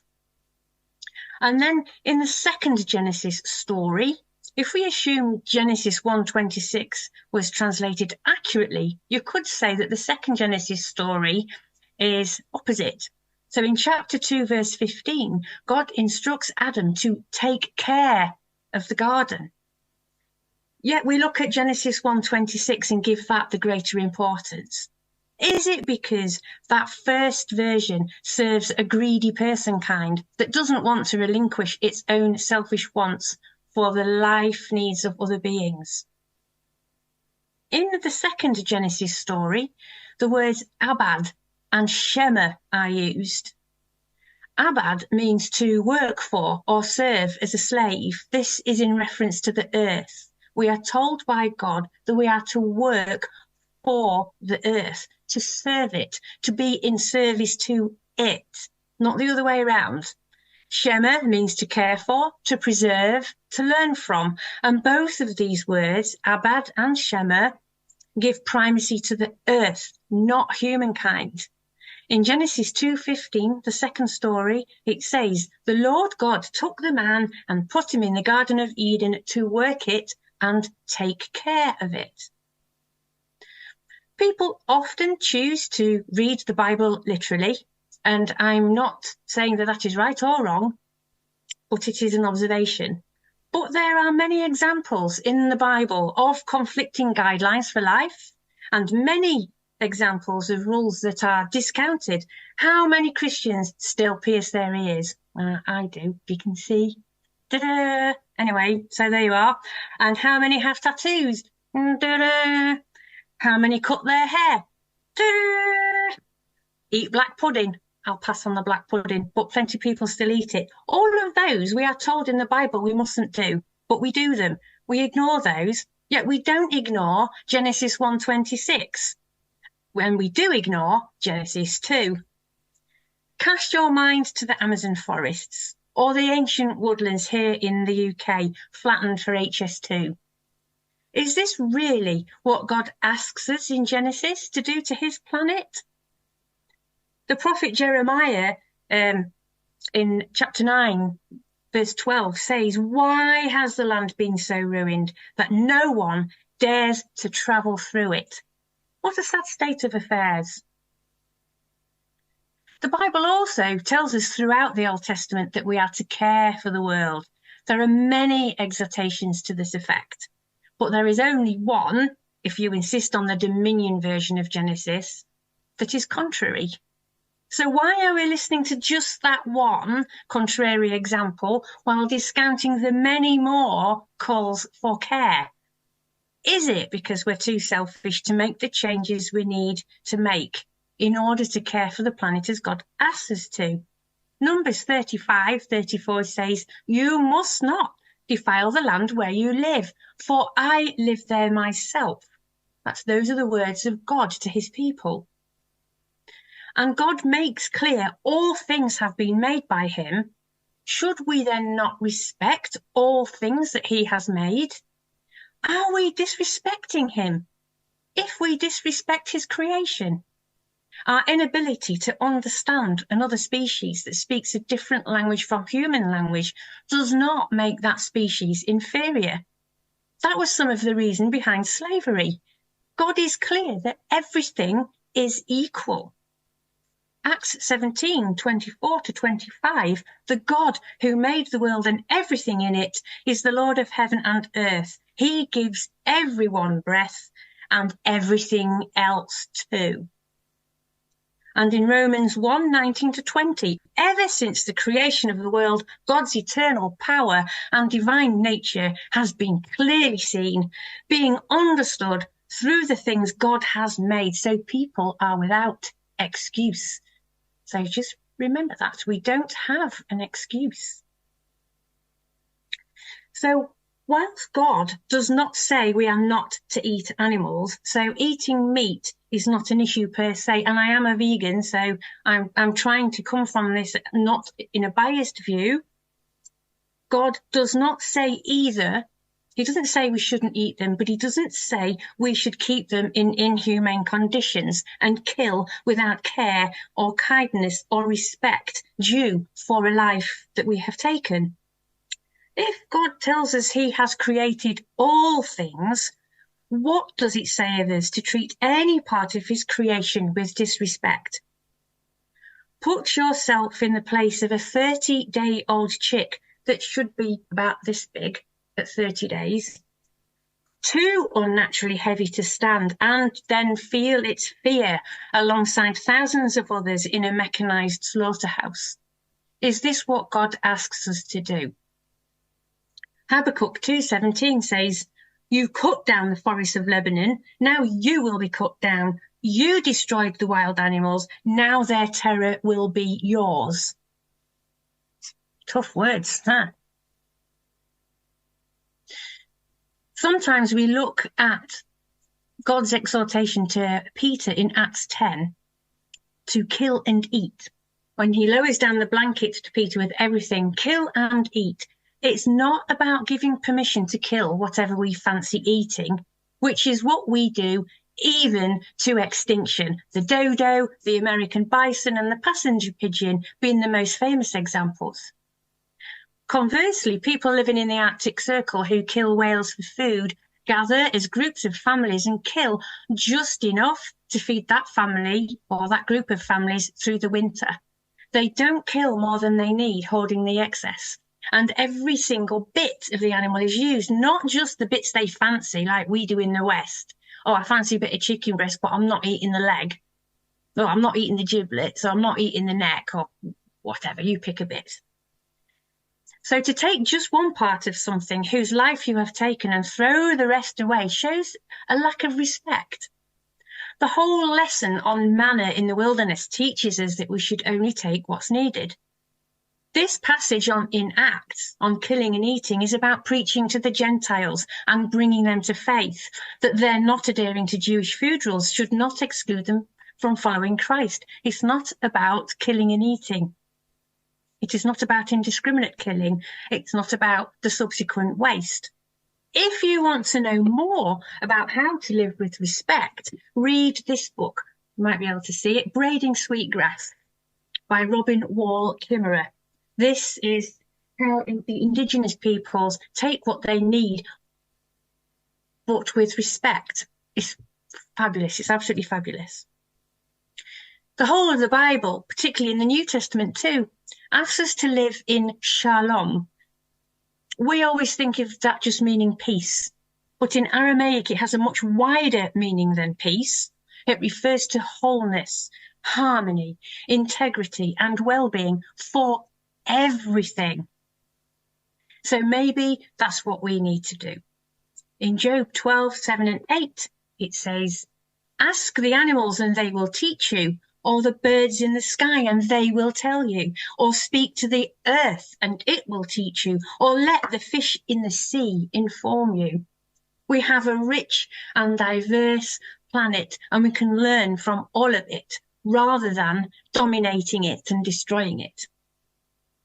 So maybe we should look at Genesis 1 using the proper translated words, or take more notice of the second Genesis story.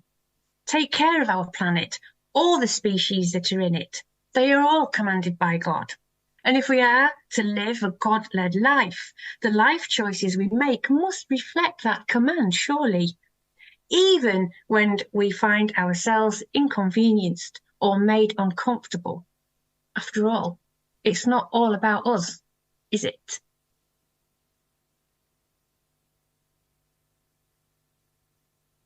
Siggy, thank you so much for that. That was, do you know, it was so great to hear something so well balanced. So I'm a farmer's wife, a beef farmer's wife, and often in the media, we could be presented as people against each other, you and I, Ziggy, couldn't we? Yeah. But actually, the way that you have described dominion to me helps me understand what I would call stewardship and the two elements of stewardship as a farmer. So I have a responsibility. I have been given the animals, is my understanding. But then, as you say, in Genesis 2, looking at actually, but I have a responsibility to those animals. Thank you so much. That was great with that. When we think about the media's way of looking at farming, Ziggy, and what you just said, you know, can you speak to that and how that makes you feel? And perhaps the way that you understand stewardship? Yeah, I think in the media, as ever, there isn't an element of bias.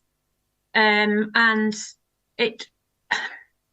our whole system is just set up so poorly, and people are so used to having plenty, if you like, but actually plenty that we don't actually need. So I think I can't remember the figures, but there are hundreds of thousands of chickens slaughtered every year, but we're not eating all those. Who's eating them all? Where are they going?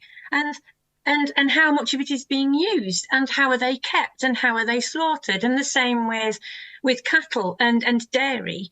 And I think the farmers will all often say how much they care for their animals, and I wouldn't necessarily dispute that, but I think the system is often against farming, in forcing many farmers to go too big, and it's impossible to have the element of kindness and respect that's required, because for people it's more important to have some cheap meat, whereas that's not important, is it? But having a good quality meat is better than having a cheap substandard one. But that's not how our system is set up, and it's nothing to do with stewardship either. It's about I want chicken every day, or I want beef for my Sunday dinner every weekend, and it's all about what the human wants, and not about what everything else needs. And there is a difference. Yeah, and just as you came into land, you were talking about waste, and I think from a farming perspective, that is like one of the worst things that we can see in our industry is when people waste the product that we toil to produce, and a life was given for. Yeah, and it comes down to consumerism, really, doesn't it? You know. Just so great to see actually how our two worlds can agree on so much, and encouraging our churches to think about their responsibility in that communication of getting to a point of net zero. Is there anything finally you want to say to people? I think it's the whole thing is trying to get across, really, the idea of respect, whether that be plants or animal. I think respect is a great thing in this. And just because you want something does not override the needs of another species. And we are learning about different species all the time. They talk about sentience as if, oh, so something has to be sentient before we can be kind to it, does it? You know, which is just dolphins on the whole. We need to be kind to the dolphins. They're sentient. We can be horrible to everything else because they're not sentient. But anybody who's got pets, say, and we are very good at trying to anthropomorphize our pets, but we can see that they think and they feel and care on the whole. It may be only because we feed them, but there is an element of understanding between a person and an animal. And the trees that we are already learning, trees do communicate with one another, and they have an underground communication system. They have ways in which they look after their young. And this is relatively recent in the grand scheme of our knowledge. So we really ought not to be treating things as second best or second rate just because we don't yet fully understand something or don't speak its language. Just because something has another language doesn't make it second best. So we should treat everything with care. And this is what God asks us in both in Genesis and throughout the Old Testament and the New Testament as well. Just totally brilliant. Thank you for your time, Ziggy, here with us this morning. Thank you. Thank you.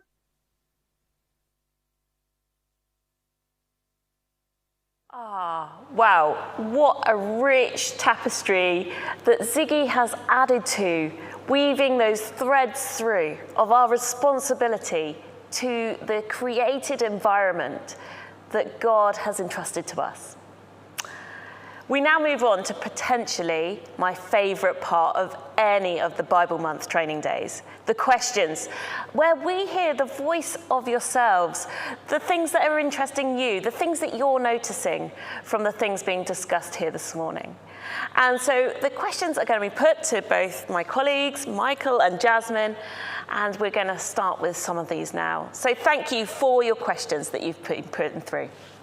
Michael, we'll come to you first. We'll let Jasmine just breathe for a second. Michael, I would love it. And we've had a question. Would you mind commenting on creation in Genesis 2? Yeah, great. Okay, so I was focusing very much in that first session on creation as we see it in Genesis chapter 1.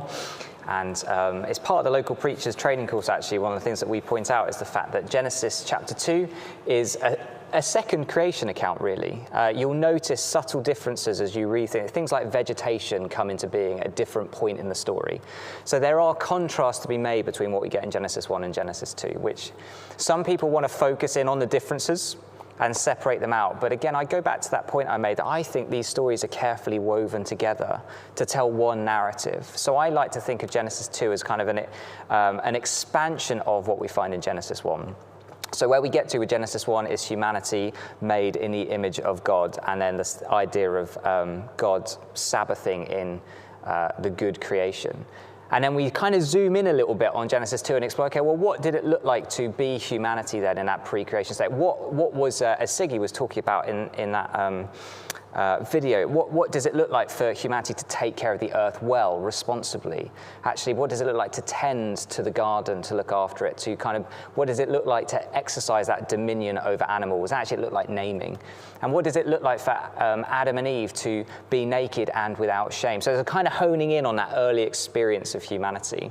The other super nerdy, very quick response is that I compared Genesis 1 to the Numa Elish, the Babylonian creation myth, and there's a really good argument that Genesis 2 is actually a comparison or kind of a counter-narrative, as I've called it, to the Sumerian creation myth. So you've got two creation myths side by side that are both being kind of tackled and spoken about there. That's the nerdy response. Okay.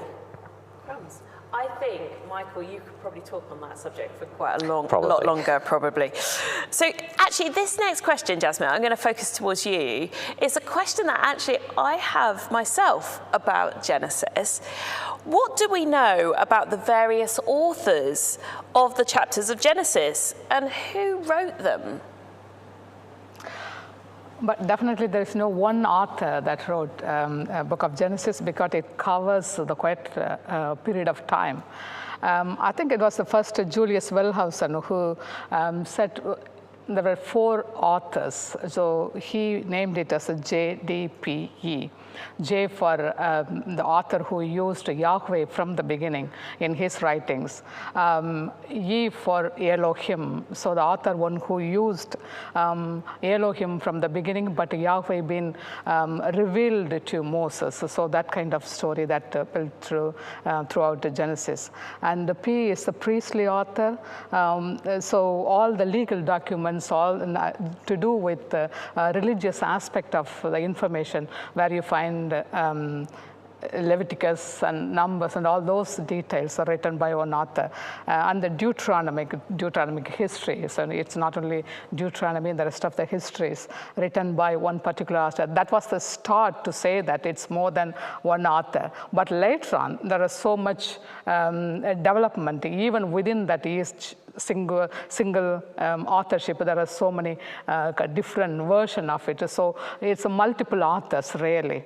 The one example is what Michael was talking about, the creation narrative. There are 2 stories. The one written in just after Babylonian exile. So that reflects the Babylonian creation narrative. Whereas the 2nd chapter and 3rd chapter, which is written even earlier than that, that reflects the Sumerian kind of, the creation similarities. So it reflects each passage, the style. So the first one is written later, and it has the organized way of telling the story, whereas the second one is so totally different in a anthropomorphic way of explaining how God created human beings, for example. So it's totally in style and the emphasis that's given, the God that's been portrayed in each individual narrative is totally different. What is important to notice is it's been written, edited, added, and finally we got the book as a Genesis. The book, whole Pentateuch, the 5 books written by so many authors, but they put it in a right way that the history flows through to make sure that this is the beginning of the people of Israel, which we start at the end of Genesis, then beginning of Exodus. Yeah. Okay. Wow. So much, and you just can answer these things straight off. Love it. Love it.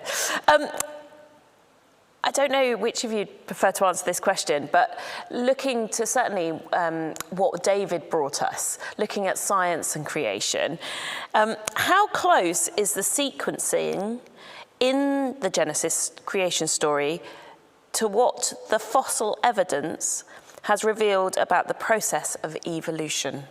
Do you want that again, or are you okay with that? It's about sequencing. I think I get the gist of the question. Jasmine, do you want to chime in, or? You don't have to. Yeah, you can start.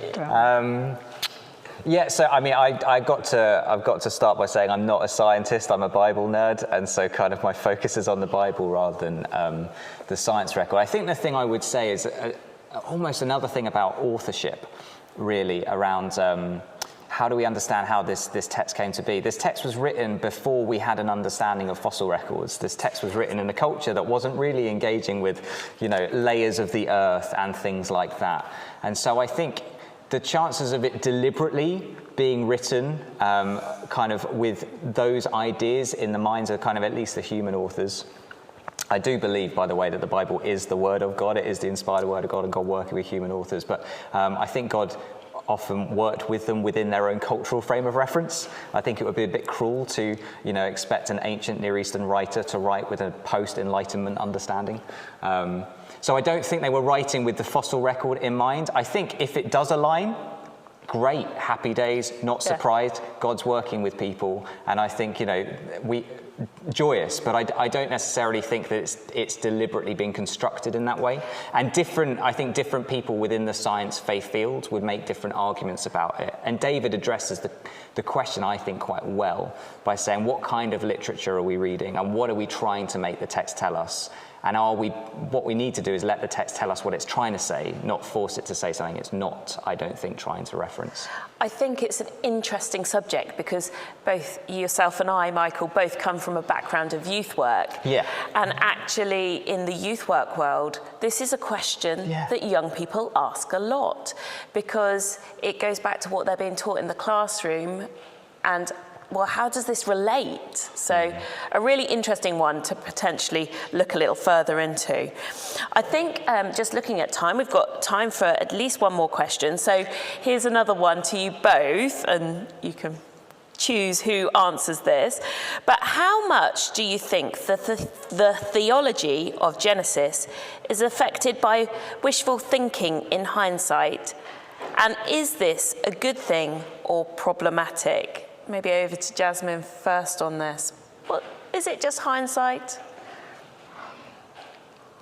I think just to start with what Michael said in the previous explanation, we are in a context so much far away from thousands of years after the particular text being written, and we always reflect with what we have experienced in today's world back to biblical books, and especially Genesis.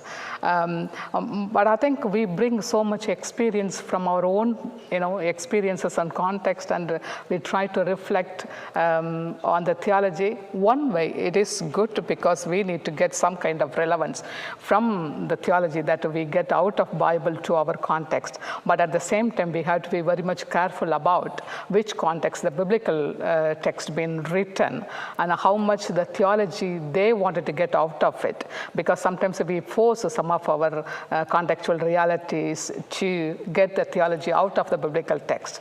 But that's not the intention. If it is coming, in that way, that's fine. But if not, not to force too much into what it means. But also, we have to think about, because this is a history of, so Genesis. If we talk about creation, of course, we all have a connection because there is one origin. God is the creator, and one human being, that we all come from, and that's absolutely fine to have that universalistic perspective for us to connect with. But later on, when it develops, because it narrows down to one particular group of people and their origin and how they understand God in their own faith journey, but sometimes that may reflect or connect to our theology and the things that what we wanted to, but it's specific to one group of people and their interaction, how they understood God in the midst of their victory over neighboring states, or whatever they wanted to kind of they experience in their lifetime. So we have to be very careful what we impose on getting the theology out of the text without realizing what the context is and what the particular group of people aimed at getting out of that passage. Yeah, okay. No, definitely. And I think earlier you were saying to me, Jasmine, as we were just discussing, things like the lived experience afterwards. Did they look back and think childbirth is painful? So is that what they attributed to it? So yeah, thank you. Okay. Michael. Hi. Does according to their kinds have relevance to same-sex relationships? It's a really interesting question. I think what I would say is it is absolutely right that when we are grappling with these really important questions about human identity and theological anthropology, almost, what does it mean to be human? We should go back to the Genesis account and grapple with what we find there. I think specifically the text about according to their kinds, I don't see being used anywhere else in the Bible, explicitly at least, as part of the reflection around human sexuality. There are other passages in the Bible that reflect on human sexuality, but none of them explicitly reference the according to their kinds thing.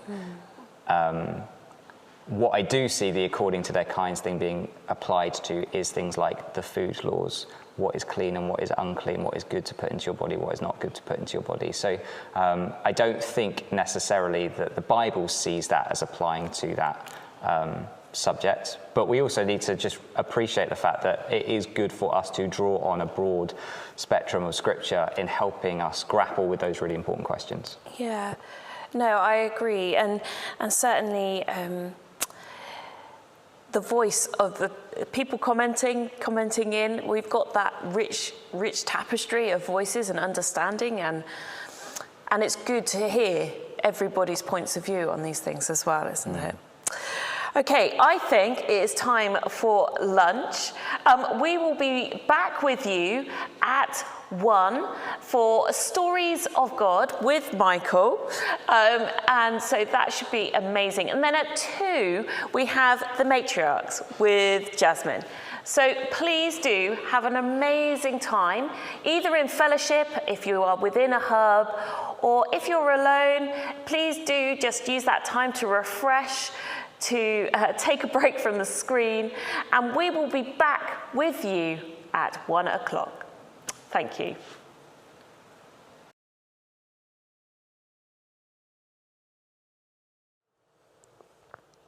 Hello and welcome back. I hope you had a good lunch break. I hope you're feeling refreshed. I hope maybe you've had some time away from the screen or some opportunities to have some good conversations. We're looking forward to pressing ahead with you into the afternoon together. Just so that you're aware, the plan for this afternoon is I'm going to do another session now for about 45 minutes. We'll then have a 15-minute break where you can get up, stretch your legs, make that all-important cup of tea. And then we'll come back, and then Jasmine's going to do a session looking at the narratives of the matriarchs, these stories of these kind of the women who we often don't hear as much from, or we have a tendency to overlook, and she's going to put them front and center, which is really important when we're engaging with stories like this as well. We do want you to keep your questions coming, so please do keep sending them in. You can add them on YouTube or send them to this number, which is 07969 985 376. So do keep your questions coming in, and I'm looking forward to grappling with some more of them in a little while. Okay, so I finished up my first session this morning with looking at how the story of Adam and Eve in the garden begins to talk about why is this beautiful image of God taking up residence in God's creation with God's people. Why is that not necessarily the reality of the world in which we experience now?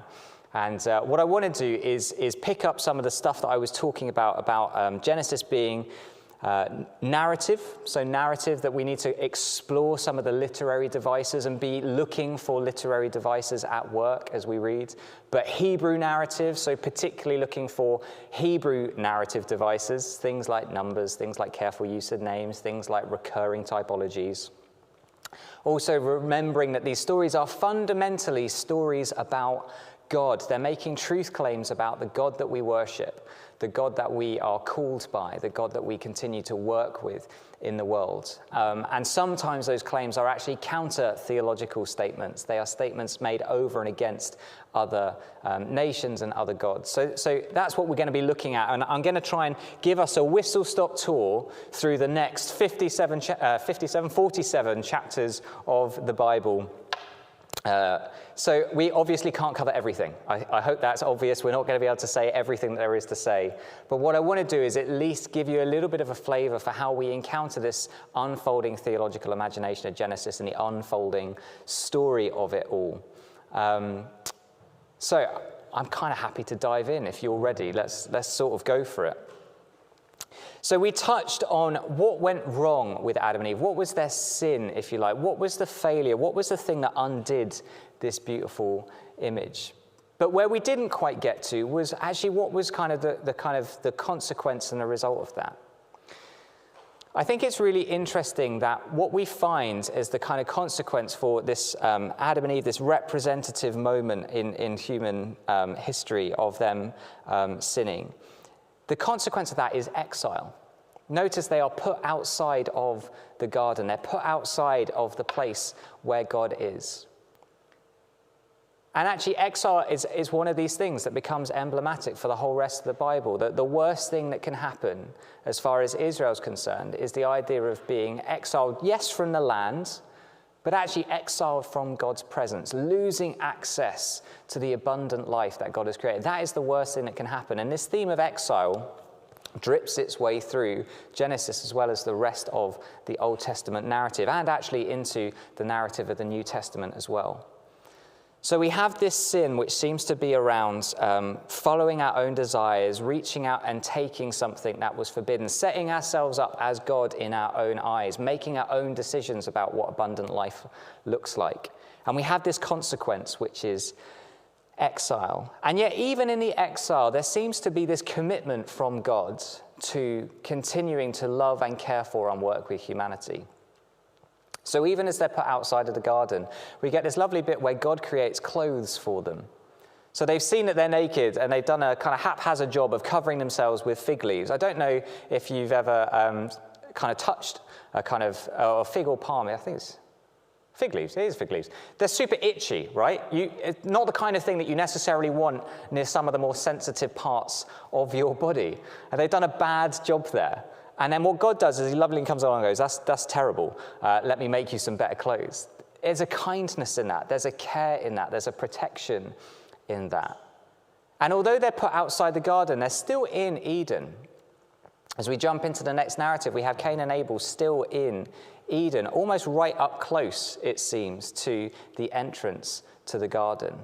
God is still wanting to keep people close, but they have forfeited this access to the divine presence. And the story kind of ends with this really enigmatic statement, which is targeted actually at the serpent. The curse that is pronounced over the serpent. And again, super happy to explore questions about who the serpent is and what the serpent represents. We can come to that, but I don't want to spend loads of time on it here. But the curse that comes to the serpent is, God says, I'm going to put enmity between your offspring and the offspring of the woman.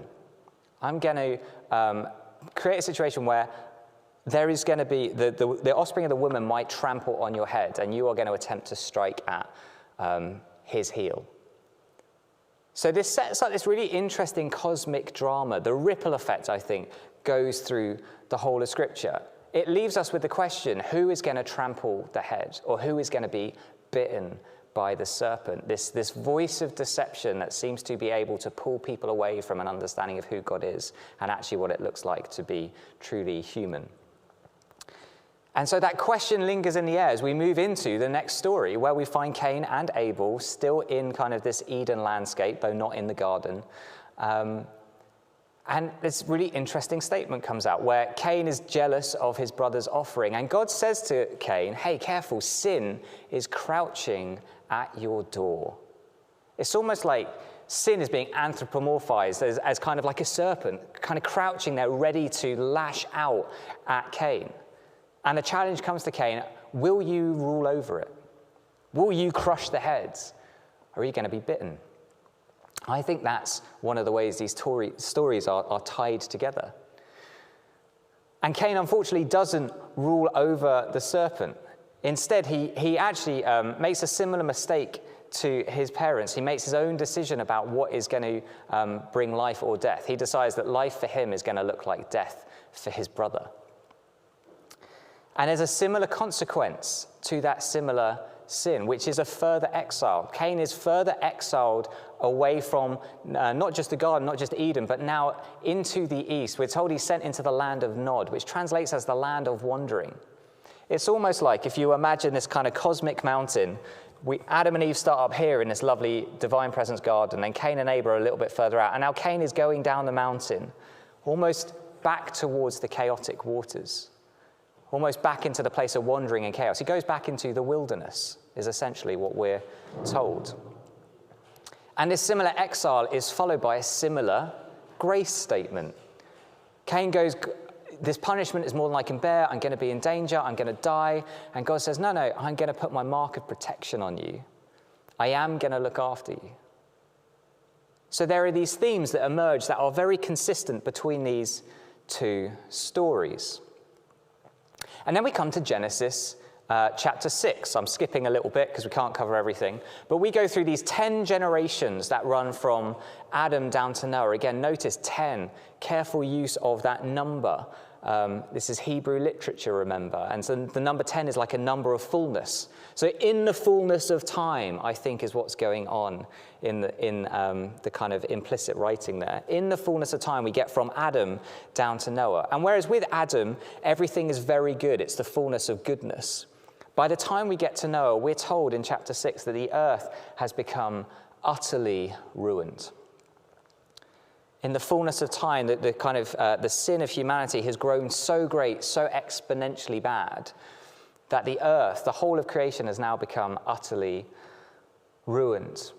And it's really interesting that this character Noah is introduced to us. His name means rest. When he's introduced to us with this question, will you be the one who will bring rest from our toil? So the question mark over Noah is, again, are you going to avoid the kind of the snake-like thing? Are you going to take us back into that heavenly paradise garden space? Are you going to take us back to Sabbath? Are you going to take us back to rest? That's how Noah is introduced to us. And I think that there's so many things that could be said about Genesis 6, so I'm going to try and narrow down what I want to say. Firstly, I think it's really interesting that the sin that we see going on in chapter 6 is building on what we've seen with Adam and Eve. So we're told that there are these enigmatic beings known as the sons of God. And what they've done is they've seen that the daughters of men are beautiful, and they've taken as many as they want for themselves. It's the same language, the same phrasing as seeing that the fruit is desirable for gaining wisdom and taking it. So there's still this desire to set themselves up as godlike beings. They've given themselves the name sons of God. And also what they've done with that is, as a result of kind of this kind of offspring of kind of the sons of God and the daughters of men, we have these kind of Nephilim, these giants, these mighty warriors who are super violent. So there's also the sin of Cain going on. There's also the exacerbated nature of Cain that's become so bad that the earth is utterly ruined.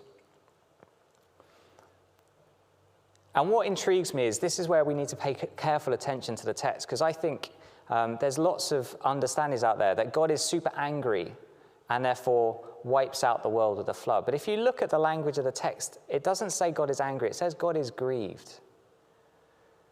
The emotion at play in this story, the emotion I think we're meant to feel, is not recoiling in horror at the violent act of God, but it's feeling grieved alongside God at the violence of humanity. I think that's where the text is trying to lead us to, at least. And because the sin has become so excessive, the exile that goes with it becomes excessive. People have been tumbling so far down the mountain, there's nowhere else for them to go but back into the chaotic waters. What the flood, I think, represents is the fact that God basically looks at humanity and goes, I gave you creation to care for, and you've done such a bad job of caring for it. It's almost like creation is collapsing in upon itself. The idea of the flood is that God almost removes the rakia, removes that kind of separating of the waters above and the waters below, and creation folds in on itself. Goes back to the chaotic waters, and then what God seems to want to do is recreate out of the chaos again and bring a new version of life and abundance, starting over with this chap called Sabbath rest, called Noah and his family. And I think that is the grace statement that we find in this story, that actually God isn't interested necessarily in starting over. God is still committed actually to working with humanity. The kind of the restart project, Creation Mark II, that we find in Genesis chapter 6 through 9, is this idea that God restarts with humans. He hasn't abandoned that plan, still working with us. And this idea of a remnant, when God says throughout the Old Testament, I can work with the remnant. As long as there's a few faithful people, I'm prepared to work with them. And we find that all the way through. I think it's the idea that's actually picked up with Jesus and his disciples. It's the faithful few who are prepared to go, we're not really sure what we're doing, but we're up for it. I understand, by the way, why people find the Noah story uncomfortable. Because it is, disconcerting that on page 6 of the Bible, if you like, we're already finding stories of God damaging creation. But one of the things I'd like to say is, again, part of reading literature is going, where is the literature taking us? What's the climax of the story that we're reading? And I think the climax of the story that we're reading here takes us to this amazing point where God says, I'm not going to do that ever again. It's interesting to note that most ancient Near Eastern cultures have a flood narrative. the most famous of which is called the Gilgamesh epic. Most ancient Near Eastern cultures have a story about a great flood. And the Gilgamesh epic is really interesting because what happens is this bloke called Gilgamesh builds a big boat, takes lots of animals onto it, and then rides out the storm and then emerges victorious. So we're into counter-theological narrative territory straight away. We're into the writers of Genesis taking this familiar story and putting their own theological spin on it. And their theological spin is, God doesn't act this way. Maybe even if God maybe acted that way once, the climax of the story is God going, I'm never going to act that way again. Actually, the language of the bow being set in the sky, I really love this. This makes me so, I find this really profound. The language of the bow, it's the same words we translate as rainbow, but it's the same as kind of an archery bow. And it's the language of God setting God's weapon at rest in the sky and saying, I'm not going to do that again. I don't want to go to war with my creation anymore. Certainly not, I'm not going to destroy the whole thing like that. If you really want to push the visual, the bow is pointing upwards. God is saying, hey, if anyone's going to be the victim of violence here, it's going to be me, which has interesting connotations for those of us who then read this story in light of Jesus. So Noah is this kind of profound story about the fact that actually, what's the theological claim going on here? God is not a God who operates this way anymore. And we have an opportunity almost immediately to put that idea to the test. We have the opportunity almost straight away. We find ourselves in this place called Babel, which is kind of ancient Babylon, essentially. And we have these people who are doing stuff that we've seen before. We see people building a tower, kind of climbing up to the heavens, trying to do something which makes them godlike. Again, it might be this odd question in the same way that we ask, well, what's so wrong about wanting to build wisdom? We might ask, well, what's so wrong about wanting to build big towers? And I think we get the idea in the text when we see things like they're trying to make a name for themselves. God has given humanity God's name. God has said, no, you do things in my name. That was what Israel was supposed to take on, the name of Yahweh. But here we have people kind of going, we don't want to take on the name of Yahweh. We want to set up our own name for ourselves. We want to set ourselves up as God, which I think is really interesting for a start. The other thing that's interesting is when Noah comes out of the ark, God reinstigates that kind of covenant with humanity to say, I want you to fill this land. I want you to be fruitful and multiply. And yet here you have people seeming to go against that divine command. They're not being fruitful. They're not well, even if they're being fruitful, they're not filling the lands. They're all gathering together in this one place. So the text seems to imply that there's something going on here which is, again, against God's word, the way that God has ordained kind of life to go. And there's a similar consequence, right? There's an exile again. God steps down and sees something of what's going on and exiles them. But this was the opportunity for God to bring about another flood. And God doesn't do that. Instead, kind of God intervenes in a more gentle way, confusing the language. Again, this is Hebrew counter-theological narrative as well. So there's a lovely little gentle dig at their Babylonian enemies in this piece of Israelite scripture. Babylon, in kind of the Akkadian language, the Babylonian language is about kind of a city of kind of greatness. And here it's it's a city where everyone's super confused. Which is a lovely kind of little, again, creative flourish, I think, that we find within the text. So what does all this reveal? If we do Genesis 1 through 11, what does all this reveal about God? If these are stories of God, what are we encountering? First, I think they are meant to make us pause and think and reflect. I think they are meant to make us grapple with this. And hopefully you're doing some of that if you're in hubs, or you have the opportunity to do some of that as you outwork some of this in your communities and contexts as you engage with Bible Month. But to my mind, the theology I take away from this is that firstly, humans have a wonderful habit of self-interest. We have a wonderful habit of ignoring the life that God is trying to extend to us.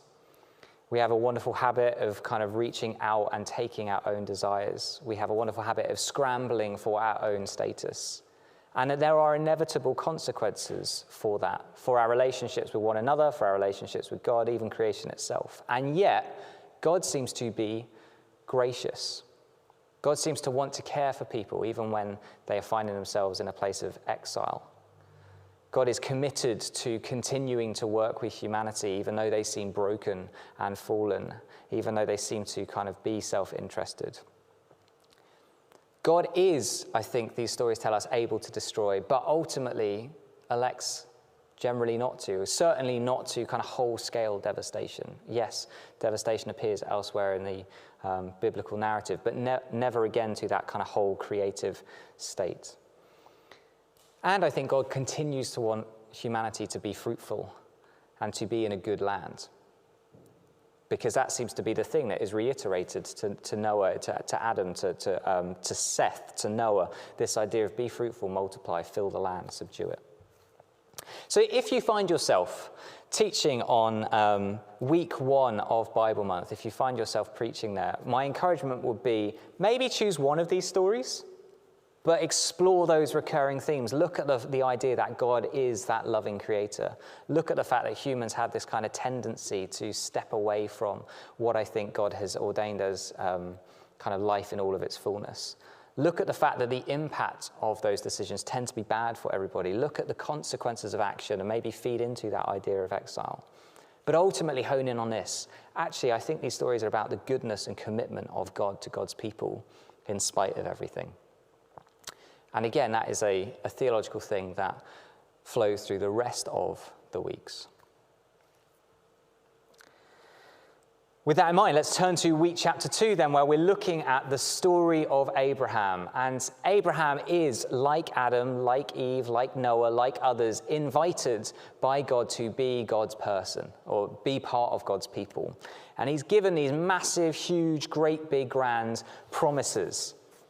Notice one of the first things God says to Abraham is, I will make your name great. This is picking right up from the story of Babel, where the people were trying to make their name great. And here God says to Abraham, no, let me do the making of the name. And he's promised this land that he doesn't have. He's promised biological descendants that he certainly doesn't have. And his whole life begins to be about acquiring these things. His whole life is really a journey from God saying, I'm going to give you this, to him finding those things or having those things. And I think his whole life fundamentally is determined by this meta question of, can I trust God? Is God who God says God is? Is God able to provide for God's promises? Is God able to do these things? And to be honest, there's kind of plenty of reasons for him to doubt that. He's come out of the land of Ur, so he's come out of a pagan land. He's not necessarily coming from a Yahwistic tradition. He doesn't really necessarily know who God is. God suddenly shows up one day and says, go to this place. I'm going to give you this stuff. But by the way, you're going to arrive in a land that's already going to be occupied. You're going to be sent there with your wife who's barren. And when you get there, we're told very early on in the text, there's a famine. That doesn't feel like a very promised land situation to me. So I think there's reasons for Abraham to doubt. I think there's reasons for Abraham to learn to trust. And his narrative is filled with ups and downs. It's super roller coastery as he begins to test out or be fearful of whether or not he can trust God. So let's try and look at a couple of the key moments. As I say, he arrives in the lands that God has shown him, immediately sees that there's a famine, and immediately leaves and goes straight down to Egypt. And if you've read most of the rest of the Bible, you understand that Egypt isn't a good place. Egypt equals kind of a bad place to be. Egypt is literally the opposite of the promised land, if you read Exodus. And yet that's where Abraham goes. And he's told that his calling as God's person, as God's chosen kind of partner, is to be a blessing to nations. All nations are going to be blessed through him. And yet he finds himself in Egypt, and immediately he's like, oh goodness, this isn't a great place. I don't really know how to look after myself here. Maybe they're going to attack me because my wife Sarah is beautiful. And so what he does, terrible error, he gives Sarah away essentially to Pharaoh, lies about her identity, and brings a whole load of curse on Pharaoh's household. So almost immediately, he's failing at this calling to be a blessing to the nations. And it's ultimately because he's not trusting God. He's scared. He follows up this error with a moment of what I think is trust. But he finds himself in this interesting position where he, despite God saying, hey, when you go to the place I will show you, leave your father's household and your kin. And Abraham goes, that's a great idea, God. I'll just bring my nephew Lot with me. So almost immediately, it's almost like Abraham's kind of hedging his bets by taking his nephew, which I think goes against what God told him to do. And then that comes back to bite him because he finds himself going, oh gosh, there's not enough space for both us and all of our stuff in this land. Why don't you choose the bit that you want for yourself? Maybe this is a moment of trust. Maybe Abraham is going, whatever bit I end up with will be the bit that God can use. Notice what happens with Lot. Lot sees that the land near Sodom and Gomorrah, that valley is good. And kind of it will enable him to be fruitful. It's the same language as seeing the fruit again. And he claims that. And we kind of know how that works out for him. Seeing and going for Sodom and Gomorrah was not a good moment. But maybe that's a moment where Abraham is expressing a little bit of trust. And God follows up this moment by reiterating the promise. Abraham, I'm going to give you land. I'm going to give you biological descendants. There's then a kind of whole flurry of issues around kind of Lot goes into land, and then Abraham finds himself being drawn into a battle between these little nation states, these kind of little parochial kingdoms.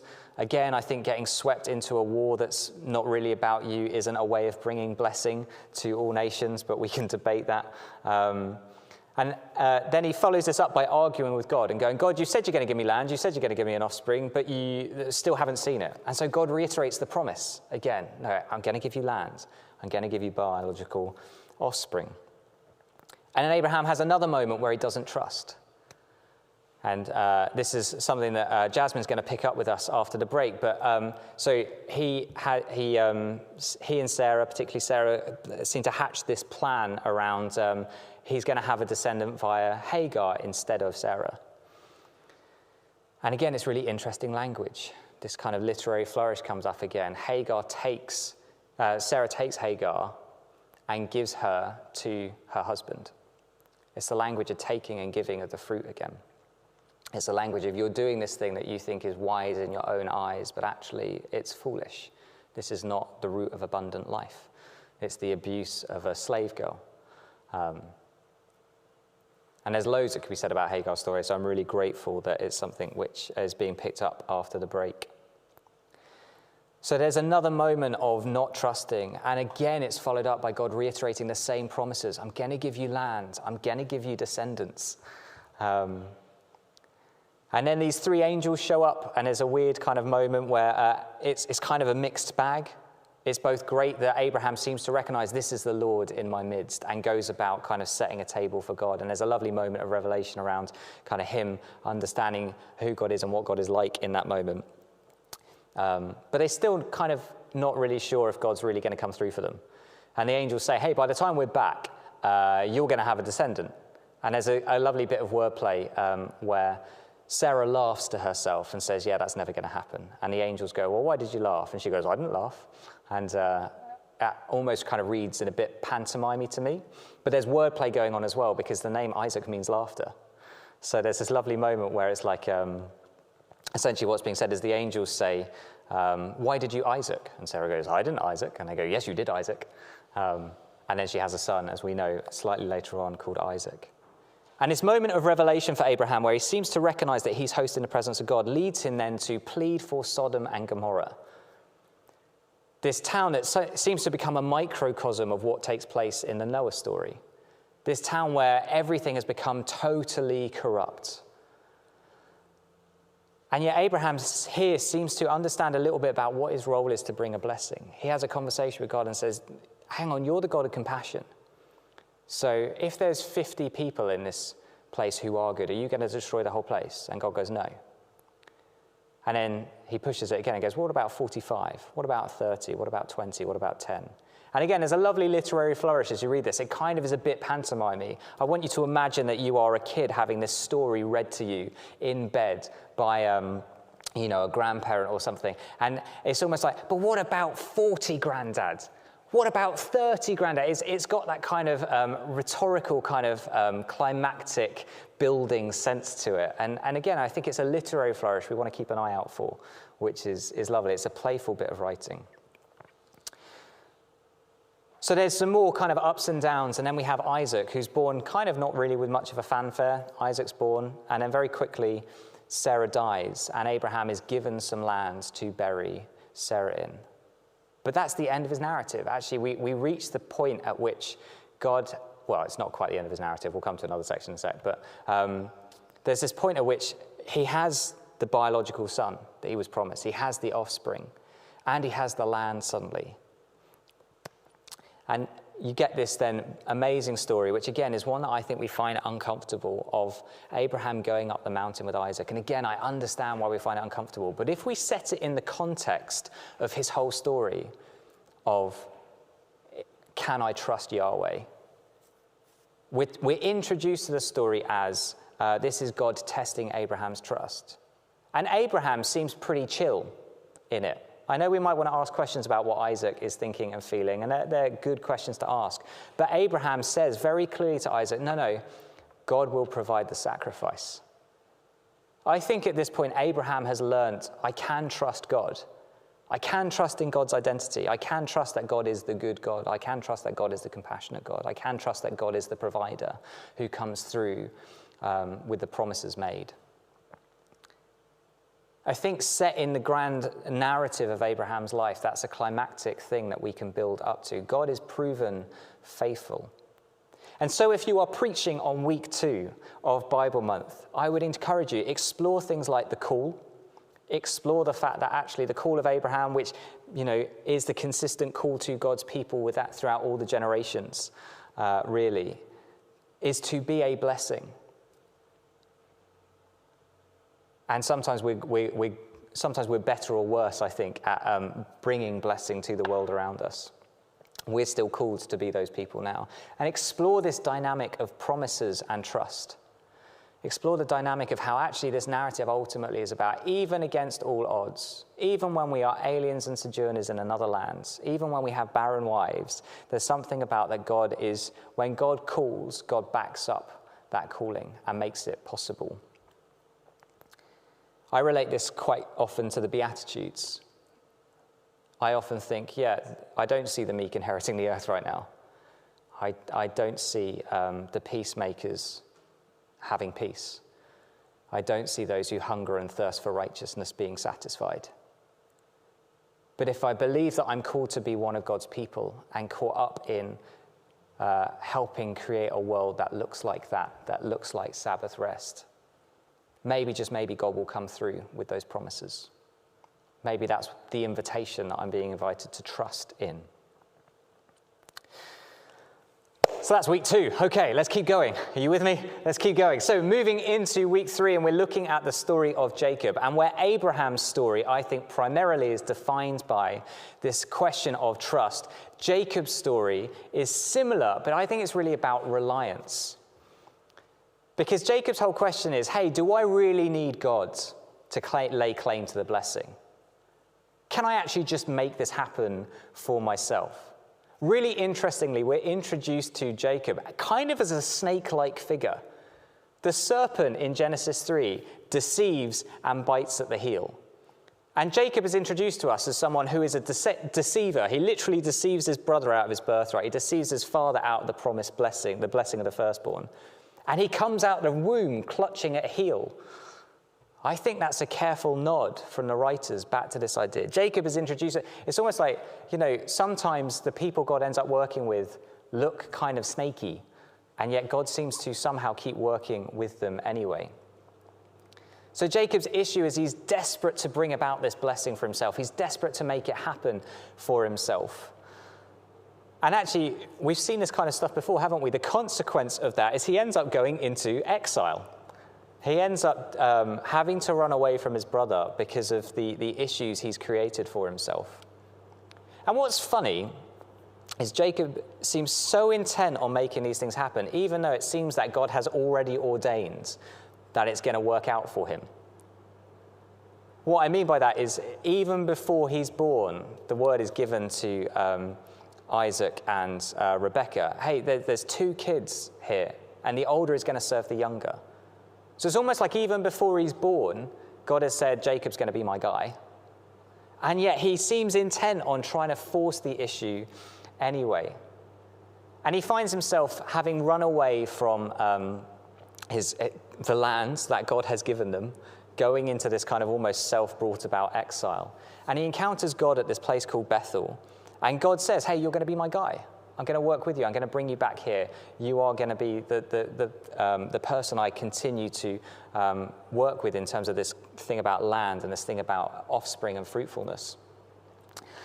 But again, Jacob kind of wants to hedge his bets. He kind of says to himself at the end of that story, oh, if God brings me back here, if God manages to do that thing, then I'll let him be my God. But the tone is that he's kind of sort of convinced he's on his own. And so his exile leads him to the land of his wider family.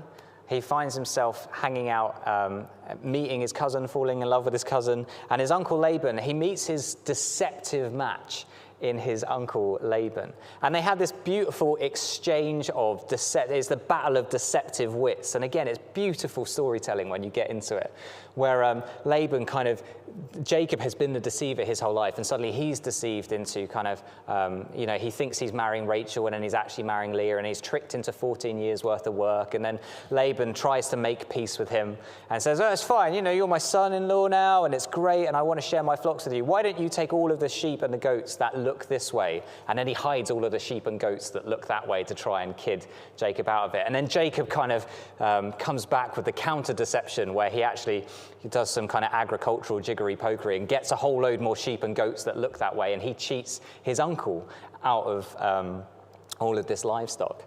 There's all of this cheating going on, which I just find it's quite fun. It's quite playful writing, again. And then he goes through all of this kind of deception and then has to run away again. Ultimately, the deception leads to another version of exile, and he ends up finding himself heading back towards his parental home, going back to the promised land. And he's nervous about it, rightly so, I think, because, last time he was there, he wasn't great to his brother, and he's worried his brother's going to kill him. There should be echoes of Cain and Abel in our mindset at this point, I think. The last time we saw brothers at enmity with one another was at that point. And it's in this place, back at Bethel, he has this other epic wrestling match. And the text is really subtle, I think, in the way that it talks about this. Is it a man that he's wrestling? Is it an angel? Is it God? And actually, all 3 ideas we find in the text is one of those things that leaves us asking for ourselves, who was it Jacob was wrestling with? It's part of the Hebrew narrative device again, to get us thinking, to get us reading again and again and digging into the text. What I find really interesting is a couple of things come out of this wrestling match. First, his ability to seek after seek after the promised blessing he's after seems to be taken away from him. He already knows that the land thing seems to be dependent on his brother's response to him. He's actually already, by the way, getting ready for his next deception. He's sort of split his little tribe in 2, and he's going to take one half in and maybe try and save the other half. He's already kind of gearing up to do that thing in his own plan, but he knows that the land is dependent on his brother's reception of him. And the other thing that happens is he walks away from this wrestling match with a limp. And again, you can push the text in different ways, but I'm really intrigued by the slightly amusing translation, which what happens is that the wrestling partner touches the inside of his hip socket. Arguably, the inside of the hip socket is the bit at the top of the thigh here. Arguably, and I do think this is I think there's a really good case for this. Arguably, the wrestling partner punches him where it hurts, so much so that he can't be fruitful on his own terms anymore. He comes away walking with a limp, but the climax of his story is that he gets this new name. He gets called Israel. He's told that he's contended with God so much, and he's almost won out.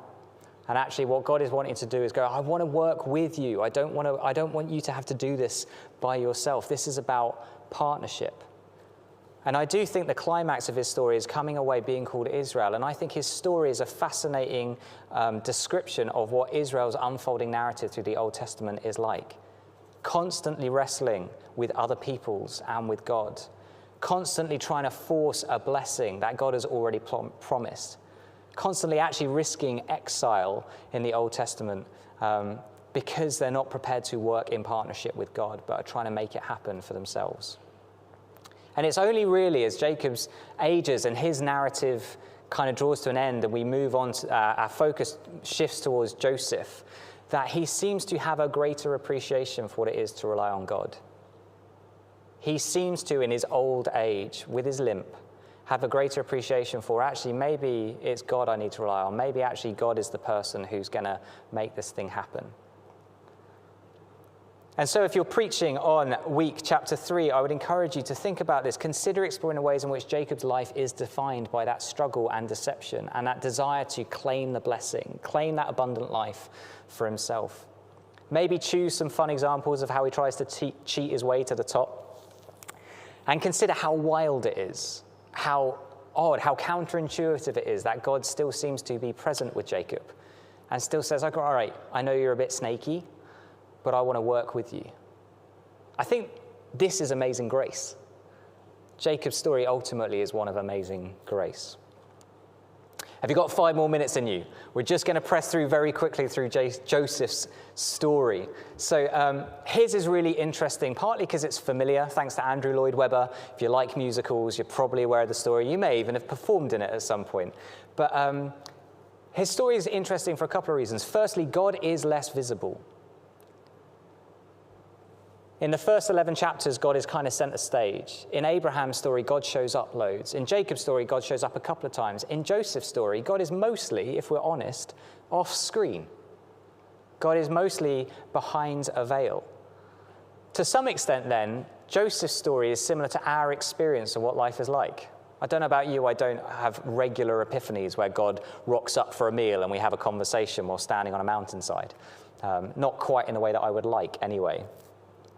So in some ways, it's similar to our experience of life. And secondly, I think Joseph's story is interesting because the musical makes light of him, but he's a really mixed character. He starts out as an unpleasantly arrogant child who he annoys his brothers because he's actually quite arrogant with the sense of calling that he has. He seems to delight in his status and his privilege. And again, we might want to be thinking about some of the other places that we've seen that emerge in Genesis. He does somehow fall on his feet because actually he's quite a capable guy, and he seems to garner favor. But we do find him doing things like emotionally torturing his brothers. It's like several chapters of him kind of testing his brothers, but in a way that seems a little bit cruel. And although he has an amazingly successful time as stewarding Egypt's resources, he does, if you read carefully towards the end of his story, he enslaves the nation of Egypt. This is like the flip side of what we find in exile, where, in Exodus, where, Israel are kind of enslaved by Egypt. Here we find one of God's people enslaving the nation of Egypt and holding them ransom, essentially, in order to get food from him. So yes, he's often heralded as a savior, but I think his narrative leaves things open to question. And I think the narrative storyline that defines his life is, what are you going to do if you are the promised people, if you are the people of blessing? How are you going to steward that? How are you going to use the power that you have? What does it mean to steward well? Are you going to become like Pharaoh in your wielding of power, or are you going to manipulate people in situations? Or are you going to give it away? It's a really interesting question I think the narrative leaves open for us. Ultimately, Joseph's testimony is that God has been working behind that veil, off screen, off stage, to kind of work things out for good, despite bad intentions. So despite the bad intentions of the brothers, Joseph finds himself in Egypt. And arguably, despite the bad intentions and the bad use of Joseph's power, God still uses it to save not just Egypt, but all of the surrounding tribes and people groups as well. So if you're preaching on week 4, do invite people into the story that we know well. Do enjoy playing it out, but consider inviting people into a more nuanced version of the text. Look at the story maybe of how he tests his brothers. Look at the way in which he ends up enslaving Egypt. Ask, how is it that God seems to work with people even like this? And then ask yourself the really important follow-up question, how is it that God works with people even like us? A couple of final things, and then I think you've earned yourselves a break. As you're reading Genesis, be on the lookout for ways in which these stories are parallels to Israel's story. The themes that emerge, the ideas that emerge, we talked about exile and things like that, but the things that emerge seem to underpin the rest of the Old Testament. The people are called by God out of obscurity to be his chosen family. And firstly, in the wilderness, they had to learn to trust God's promises. God says, I'm going to lead you into a promised land. And they go, okay, great. God says, I'm going to make you into a nation of priests, a holy nation. And they go, okay, what does that even look like? That is the story of Abraham. Secondly, during the kind of entering of the land, they had to learn to rely on God, not their own strength. They had to learn to rely on God to kind of fulfill it, right? There's that bit, isn't there, where they're stood on on the borders, and they don't want to go in because they're like, there's giants there, we're going to die, it's all going to be awful. It's a little bit of Jacob's narrative, I think, around kind of, are they making decisions on the basis of kind of what they're able to do? And thirdly, once they're in the lands, then the key question which flows through a lot of the Old Testament is, how are you going to steward this? What does it look like to be a good royal priesthood? And I think those are some of the questions that pepper Joseph's story. And there are parallels here to us as well. We are still called by God. We often find ourselves in wilderness-like settings. We're often wrestling with our identity, our desires. We often need to be warned against giving into those sorts of tendencies. And we often really need to be reminded that God is utterly committed to us. God wants to gently remind us that our life flows from God, our abundance flows through God. Sometimes we just need to faithfully crack on and assume that God is going to work all of these things towards God's purposes. Ultimately, I think the bottom line of all of this is that these are engaging biographies of God's people, but really they're stories about God. Really, they're trying to reveal to us this idea that actually God is a sovereign God who creates, who calls us, who blesses us, who comes to us in our struggles, who is always working towards bringing about abundant life, even when we can't necessarily see it. And I think all of that makes these stories really worth revisiting, relooking at, sharing with others, and spending time exploring and expressing and discussing together. So that's why we're doing it, and hopefully this has equipped you to do some of that in your own context. That's a bit like throwing spaghetti against the wall and seeing what sticks, and hopefully some of that's helpful. Don't forget that you can come back and watch this again. The other thing I'd love to say is we produced this 30-day reading guide, which you can work through individually at home, but it's basically 30 days of reading that will help you read through the whole of Genesis, all of these narratives I've been talking about. And for each day, there's a little bit of commentary, kind of akin to some of what I've been doing this morning or this afternoon. So if kind of you're a bit lost in what I've done, get hold of this. They're free to order from Methodist Publishing, or you can get digital versions from methodist.org.uk/Bible month. Anyway, go make yourselves a cup of tea, go have fun, and we'll see you back here in about 15 minutes' time. Thanks so much. Hello, and here we are at our landing session of today. And hasn't today been, well, I think it's been incredible. And thank you to all of you that have sent through questions and comments already. Just to know that you can still do that. So do please feel that you can still text us your questions for our final question session at the end of the next session. We now have Jasmine, Dr. Jasmine Davidson. It's so good to have you with us. And she's going to lead us now through the Matriarchs and Genesis. Thank you. Thank you, Bridget. Good afternoon. You have been hearing a lot of things about the book of Genesis, And Michael has led the sweep through of the whole book of Genesis within 45 minutes. So that was excellent. But now, having heard so much about Genesis, maybe for a few seconds, just to think about the woman that comes to your mind from the book of Genesis, or all the characteristics of women in the book of Genesis, so whatever you can remember, those women, just think about them.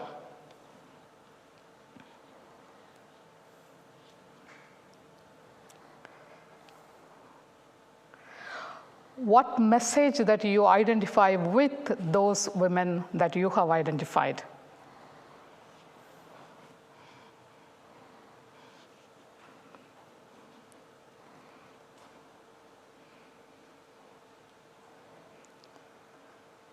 So we are going to spend the rest of the 40 minutes on the matriarchs, but maybe generally women in the book of Genesis, more specific on the matriarchs. So if I ask you to remember some of the women in the book of Genesis, you might have just pointed out Eve, Sarah, Hagar, of course, Leah, Rachel, Rebecca. Then who else? Maybe those are the names that immediately comes to your mind. But when I heard Michael's session, so I wanted to start in a different point. Now I am going to start with his session. He swept through the whole narrative of the patriarchal history, from Abraham and the promise and the call that he received and he left, then Jacob, and how he was responding to the call and how he dealt with, then Isaac, then Jacob.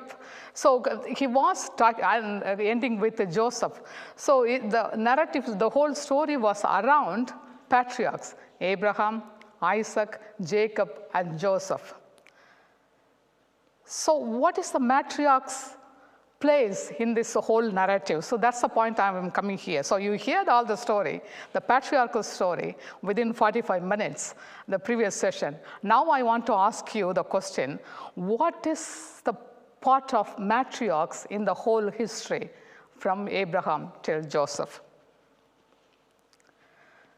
So maybe we will leave Eve out of this particular time, but we can always come back to it if you have any questions on that, because we already had quite a lot of conversation about chapter 1 to 3. But here, Sarah. So when the narration was started with when Abraham received the promise, where Abraham received the call. And it was not just Abraham alone who left the place, came to Canaan, but it was Sarah as well. What is her part into it, the whole narrative when it started? Now, Sarah was only mentioned when the time came. They were in Egypt, and there was a difficult situation Abraham faced. It was a threat to his life, and suddenly realized that, okay, her beauty became a problem for him, that he will be put into death. Now he has to say that Sarah is my sister. So that's the place Sarah's name being started to mention. When he faces some challenges, he faces some problems, then her name being started to kind of emerge. So what is her contribution to the whole story of what happens to the life of Isaac? When Abraham about to sacrifice Isaac, what the mother might have felt, and what's going on, what is her response, and what is her attribute to the whole narrative that's happening around there. And what's her contribution to the promise and the call that Abraham as a patriarch received.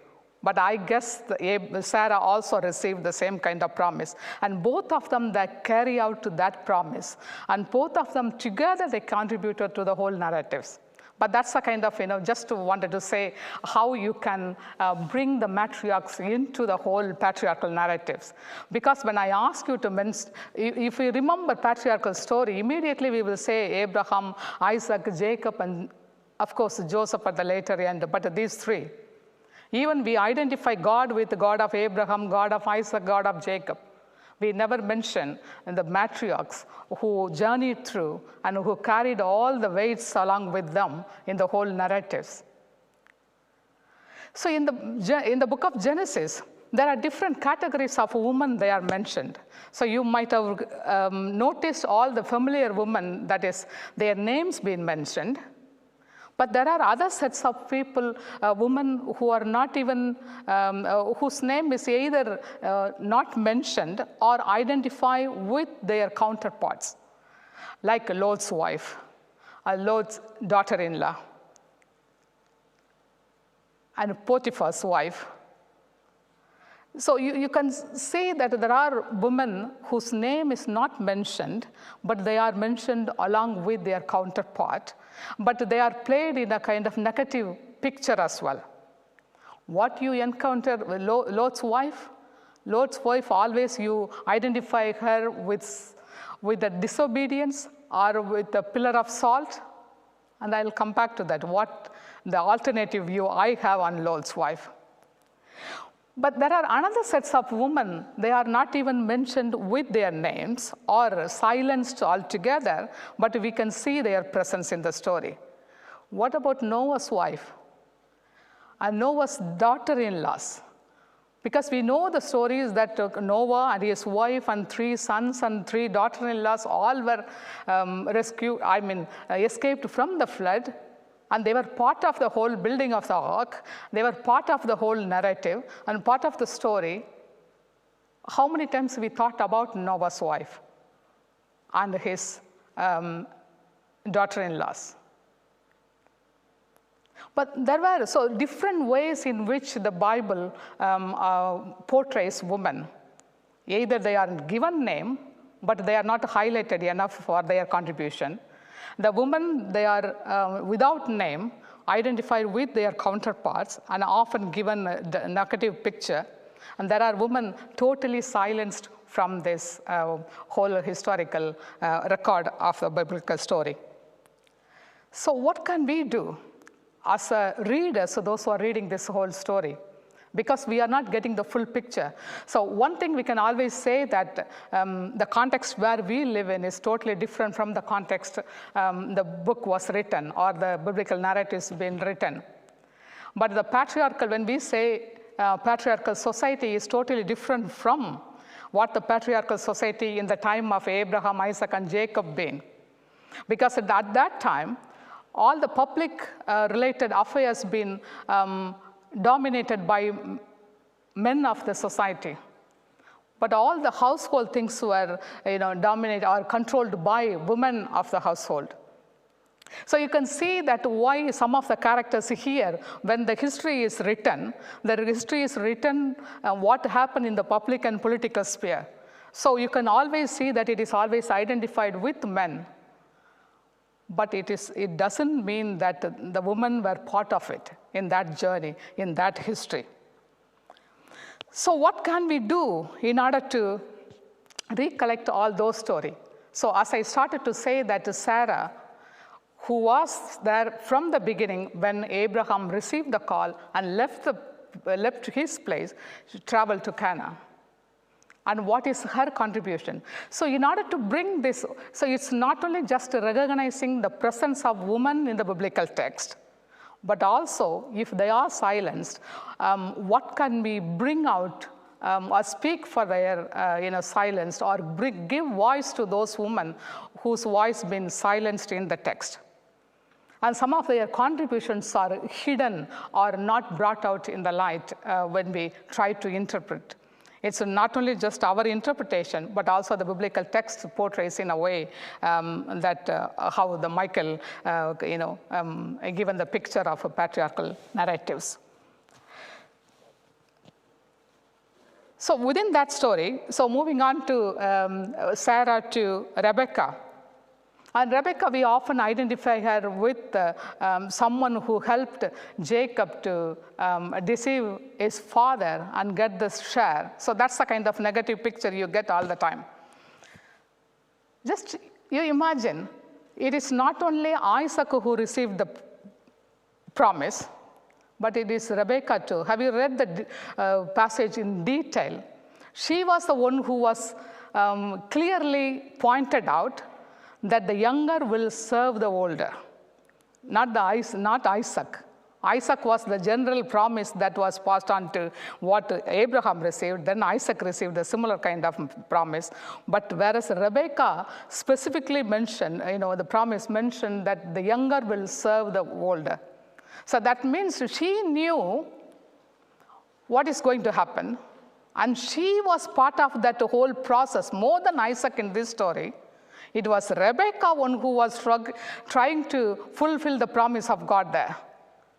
And you have to look in another way as well. When a society gives importance to the firstborn male, if the whole inheritance, the property, everything goes to the firstborn male, and she is radically changing the societal norm, not necessarily the firstborn. God chooses the youngest, even the marginalized. So in that context, Esau was regarded as a highest status in the society. In that context, God is choosing Jacob, and Rebekah is choosing or sideline with Jacob. That means it is the choice of marginalization that Rebekah took in order to accomplish God's promise there. So more than Isaac, and personally I would say that Rebekah played a major role. We always put her in a negative light, but it was the positive aspect of her choice to be with the marginalized, make Jacob as the next person whom we call as the part of the patriarchal history. Then moving on to Rachel and Leah. Of course, we have a picture of Leah as someone not beautiful, but Rachel as a one who is very beautiful. Jacob is in love. But you think about the other way around. But it wasn't about the beauty of Rachel. So think, how you, maybe living in this 21st century context, and I always have a question of who defines what is beauty? So the society is expecting some person to look like this, so the beauty is defined.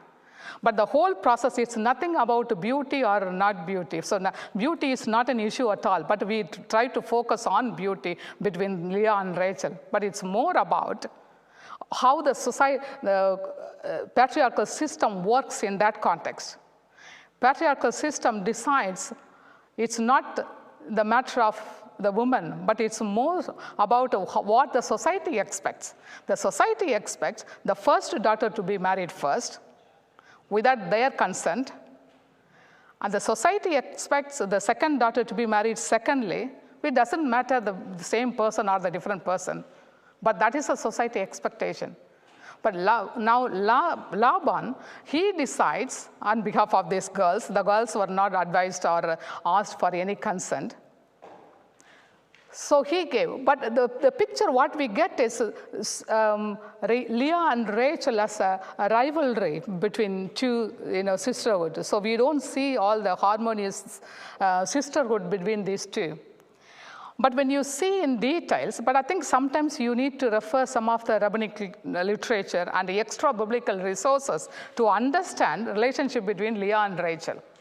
Because there is a nice sisterhood that's happening, supporting each other in their process of, maybe both of them had a struggle to get love of Jacob.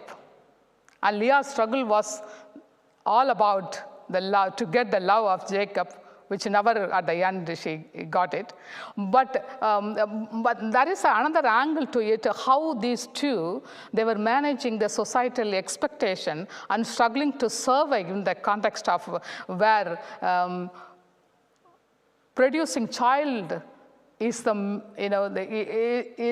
way in which you can claim your status in the society. So that's a societal expectation. It's not that they had to go through that. So they were forced into that situation to have that conversation and have that the picture of it. But what we get the picture, what is there in the book of Genesis is these two women, those who are fighting for each other to get who is going to get the child and who is going to get to be a better wife for Jacob. But the story is not exactly that. But in that, what we miss out is the Rachel being highlighted for her beauty and Jacob's love for Rachel, and that's been a kind of highlight. But what you see, the lineage which David comes and later Jesus comes is from Leah. More than in that story, another set of, a group of women we always forget about, servants, maid servants, who has been used as a surrogate in the context of barrenness. So there are different themes that runs through the whole book of Genesis when we talk about matriarchs. And some of the things are, barrenness is one of the theme. And the women struggle to get children because the society expects them. That is the way they give the recognition. That is the way that they respect women. And at the end, the women are forced to that situation to bear children. Taking Sarah as an example to start with, and she was initially barren, and she has to force Hagar to give to her husband to get the child so that the promise will be fulfilled. And Rebecca, Isaac prayed for because she was childless, and he has to pray. Then she got the twins. And Leah and Rachel, of course, Leah had children initially, but Rachel, she struggled, but she has to give her handmaid to Jacob in order to get it. So the barrenness, using servants and maidservants as a surrogate mother is become common theme throughout the patriarchal narrative, or the matriarchs used that kind of system, because that is the kind of societal expectation, because maidservant can be used for that kind of purpose in that particular context. But also the children born to this maidservant become heirs for the mistress. So the children, if for children born to, like a child born to Hagar, supposed to be the child of Hagar, Sarah. And children born to Bilhah and Zillah, they are servants of Leah and Rachel. And their children will be children of Leah and Rachel, rather than the servants' children. But these themes run through where how women been used or expected in a patriarchal society at that time. So in this particular context, so this is a kind of the whole picture of Genesis, where there are women named, given with their names, and there are women who are silenced without giving their name or without their identity, without any information, and there are women portrayed negatively. So in this context, what is our, so there are so many feminist hermeneutics who try to bring out the voices of women from the book of Genesis, throughout the Bible, but specifically now as we are focusing on book of Genesis. And there are so many ways that you can bring out. And personally, the approach that I would like to take is just to highlight the women, those who are mentioned, the positive aspect and the contribution they have made in the story, in the history that is already recorded in the Bible. Something like what I have said about Sarah, Rebecca, and Leah and Rachel, what is their contribution to the whole ancestral narratives to construct the history that later it became the nation of Israel.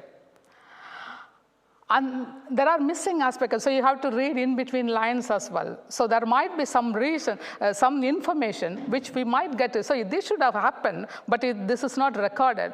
So those stories like that should have, we should give voice to those voiceless characteristics within the Bible. So for example, so when we were thinking about Lot's wife, for example, so what we identify Lot's wife is with the pillar of salt. And we always see her as a disobedient because God said not to look back, but she did. So that's why she became pillar of salt. But at this line, but I wanted to kind of reimagine, is that the reason she looked back? She wanted to disobey God? And I don't think any human will have a deliberate way of disobeying God if God says something. But I was thinking about, she might have had so much thought about the place where she lived. the people whom she is leaving, and the good memories of the place where she lived. So as a result, when I wanted to try to bring her voice into the story, and this is what I have written, which might interest you. In Sodom's shadow, there we chose our place. Beside the faces we had come to embrace, our homestead, not in bricks and stones confined, but in the bonds of heart and soul entwined. When Abraham and dear Lot their paths did part, we found our heaven, a place to start, not just a dwelling, but a life we had shown. With neighbors, kin like seeds in soil had grown. The neighbors, they were more than just next door. They shared our burdens, brought laughter and more. With helping hands in times of deepest need, their selfless care, indeed a noble deed. Relatives like threads woven in our story, part and parcel of our days of glory. In our joy and sorrow, they were there to hold us close, to show us they did care. As friends, those we had made over countless years, with laughter, shared secrets, and heartfelt cheers, to leave them now, it seemed a painful price. To part from love, from bonds that felt so nice. So when I turned gazing back at the past, it wasn't just a fleeting look, my last. For in that moment, love outweighed my strife. I chose their warmth, their love above my life. I would rather be a pillar turned to salt than lose a love that made my heart exalt. In that split second, facing Sodom's doom, I chose the bonds of love and not the tomb. For home's not just a place where we reside. It's in the love, the ties that can't be tied. In friendship, kin, and neighbors we hold dear.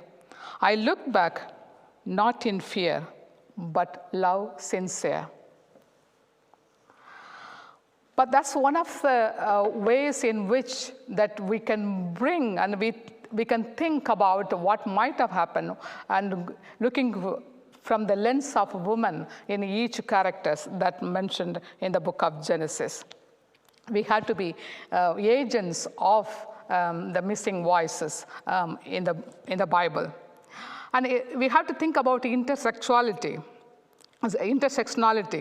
Recognize that woman in Genesis, like woman in any context, exists at the intersection of various identities, including ethnicity, class, and status.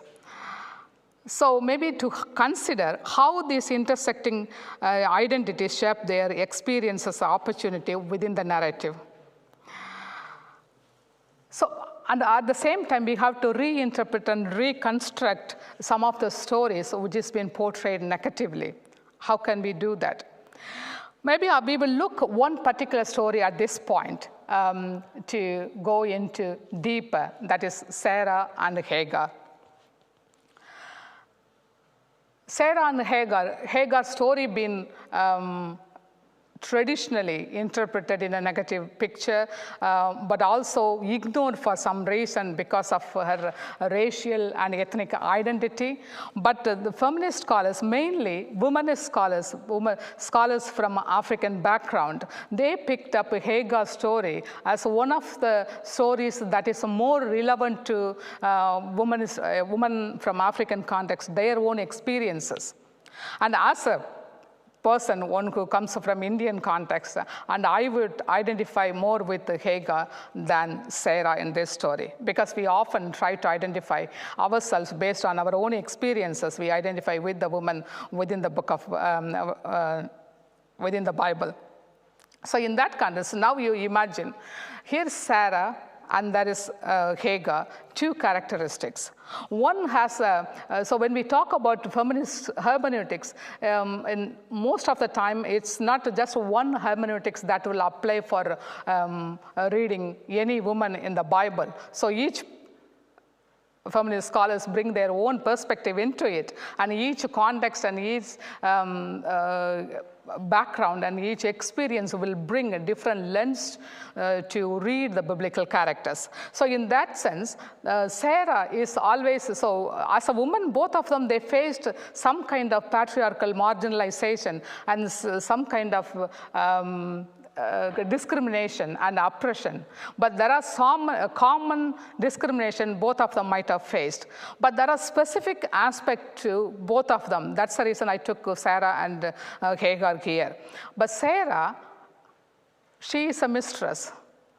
Even though she is living in a patriarchal society, she holds some power that we have to recognize. Whereas Hagar, while she is experiencing the whole patriarchal society expectation, but also she is a slave there. She is a servant. So she has less to say when it compares to Sarah. Sarah has a dominant role in, when you compare with Sarah and Hagar, Sarah is a dominant person there. So she has to face the patriarchal oppression around her in the society, but also she has to face the discrimination under her mistress, who is another woman.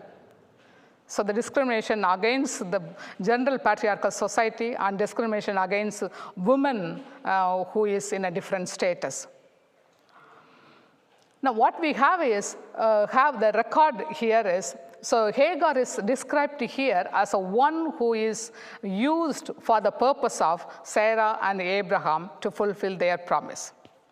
It wasn't, Hagar's future that been decided, even though it led into a different story at the end. But it was the purpose of fulfilling the promise that Abraham and Sarah received. They have to use, so they used Hagar as a tool in this story. So in the reimagination or reconstructing this particular story, what would be the alternative narratives in this particular story? Now, I would see, if I wanted to bring out some of the stories of Hagar, I would imagine Hagar as someone who migrated from one place to another. As a migrant, I will see how she might have settled in the new place, and what are the struggles she might have gone through, and what are the losses that she might have left behind her home. All those migrant perspective, I might read the story of Hagar. The other aspect is to see the second layer of the struggle that she goes through as a servant in Sarah's home. There is nothing that she can say. Of course, we can see at the end that she couldn't bear the oppression, she has to run away. But that is a kind of rebellious resistant to what's going on to her, which is a good lesson for some of the women who experiences oppression based on their race and ethnic identity. But here the story, so if you wanted to write, so you think about the ancestor story as a separate story, and you wanted to write, that's fine, Abraham, Sarah, Isaac and Rebekah, and Jacob, Leah, Rachel, and Bilhah and Zillah, all those people who directly connect with the 12 tribes. But see as Hagar as a separate story. And separate story, just you write her story from the beginning, what happens to her. And she was the first one to name God. Have you ever noticed about that? Naming someone has some kind of authority and dominion. And she was the first one to name God, first woman. And she was the first woman to receive promise for her family and the generation that comes through her. So if you started to write, then she will, you can bring so much out of the story, out of Hagar as a migrant and as a servant, and the struggles she gone through. It's not only just the struggles of the society that she faces, but the struggles that she gone through with Sarah, but also what is her experience of God, because she names God based on her own experience. So we always say that it's the God of Abraham, Isaac, and Jacob. And have you imagined how these women whom we are talking about, the matriarchs, their experience of God, whether that experience of God, the understanding of divine is different from the whole patriarchal lens of God. Now, I would say that Hagar's God is much, much different from what Abraham, Isaac, and Jacob would see their God.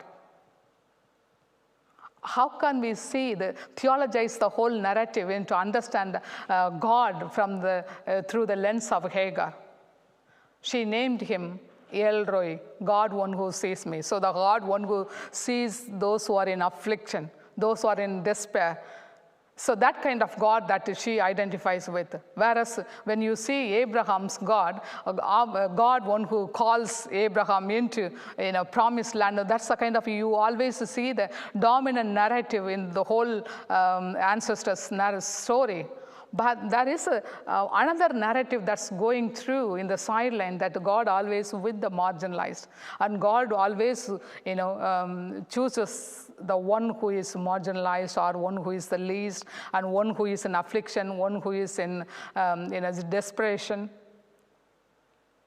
Because we are going through the dominant narrative in the Bible, and we always try to connect to God in that kind of line. When you started to identify the marginalized voices within the narratives, then you can see what kind of God you believe in, and what kind of God is already there. Because we always come to, when we talk about Old Testament, then immediately you will come with two kind of concepts. So one is God is a God one who get angry, and the dominant God, that kind of picture that you get out of.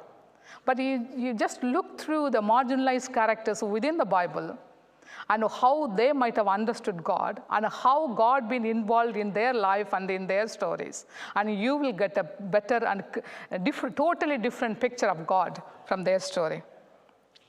So in this rewriting process, so another kind of rewrite just I wanted to present to you.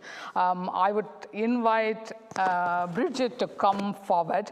So in case, if the whole story of Sarah and Hagar retold in a different direction, so at the end of all their experiences, if they had a chance to speak to each other, what might have happened to these two women?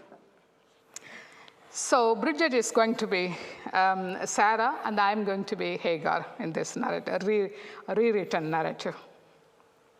Okay.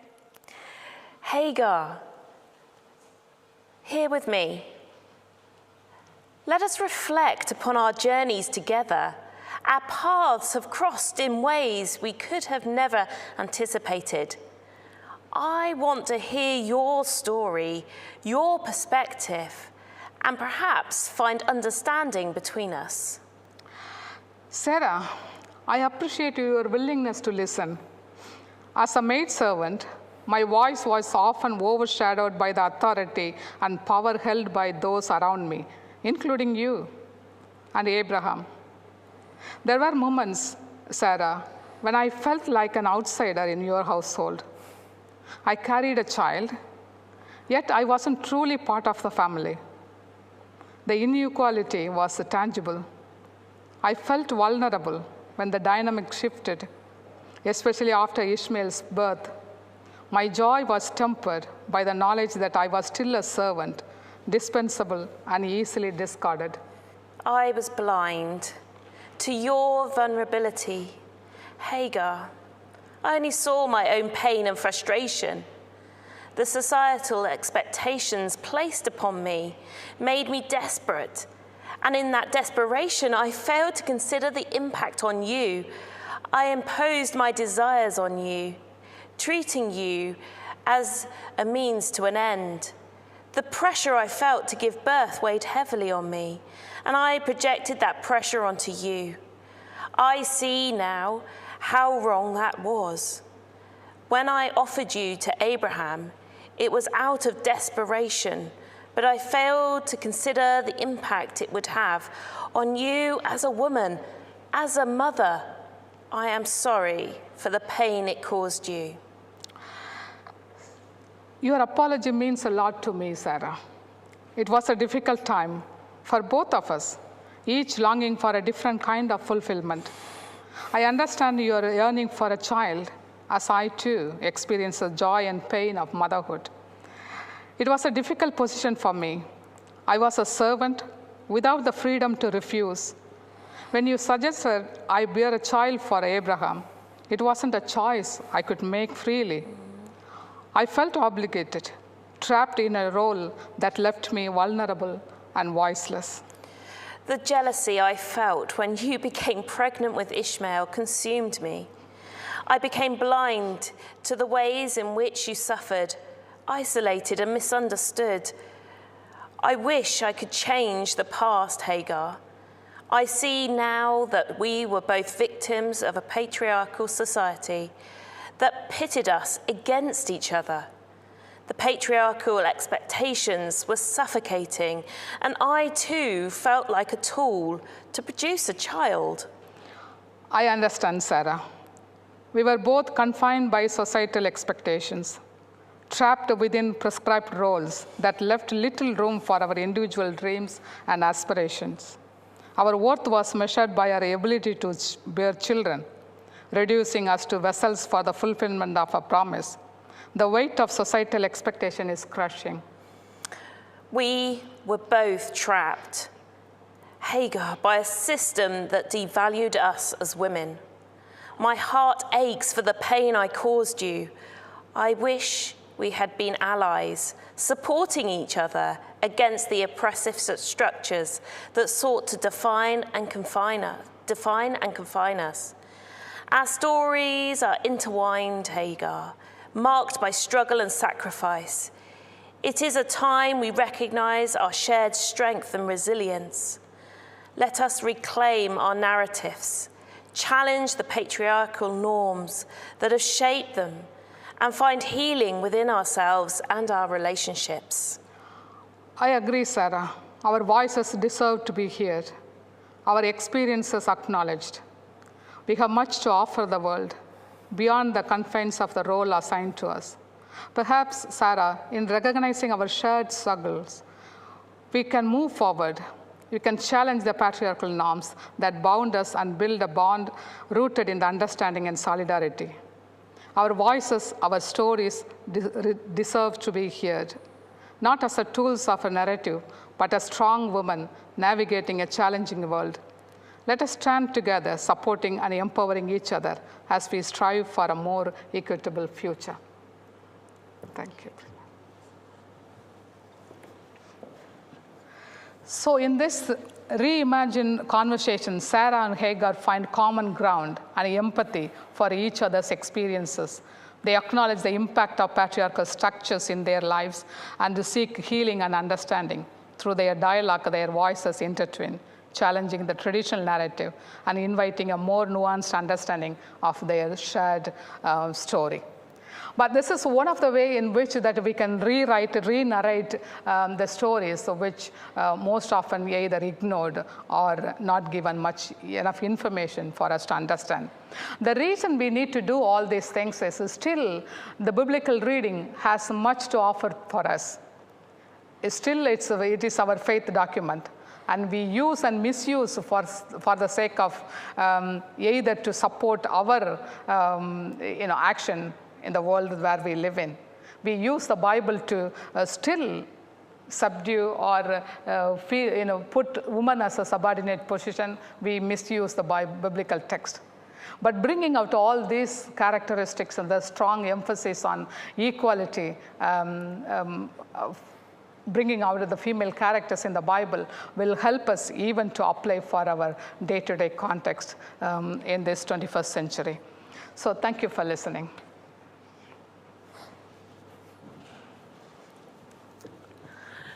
Thank you to Jasmine for bringing those insights. Jasmine, thank you for your wisdom. We're just going to have a shuffle of furniture here before we enter our closing questions to both Michael and to Jasmine. But before we do that, I just want to say thank you, a number of thank yous, to a whole host of people that have been behind today. Thank you to you, the people, wherever you are gathered. If you're on your own, we thank you for joining us. If you're in a hub, I want you to turn to your hub leader and say thank you to them for gathering you together in your circuit or in your district or in your region. We want to thank the people here at Salisbury Methodist for their involvement in today, for this incredible building, but also their help. We want to thank them. You have been incredibly supportive to the process, and I'm just trying to find the names of the people, but it's back here. But we do say thank you to you. We thank you, James and John up here on our gallery. They're waving, but you can't see them. Thank you to both of you for the technical support that you've given to us today. Thank you to each of our contributors, a whole range of people who have given us insight into the book of Genesis. Thank you to you both, and to Ziggy and to David as well. I'm sure there's other thank yous that Michael will mention as we go on in a moment. So, some questions. Thank you to you, Bridget, thank you for hosting us so well. No, it's been great. It's been great. Just want to go through a few of the questions that have been coming through, and I'm not looking at Facebook. I'm not checking Facebook on my phone. It is that we've got some here. Now, this is a really good question. Well, as have all the questions been, but a question that I've been thinking through today. Let's start with you, Jasmine, to potentially answer this first, but you both may have comment. Hagar is more central in the Islamic story of Abraham. Can we learn from that version of the story? I think highlighting Hagar, one of the reasons is so we can have a kind of,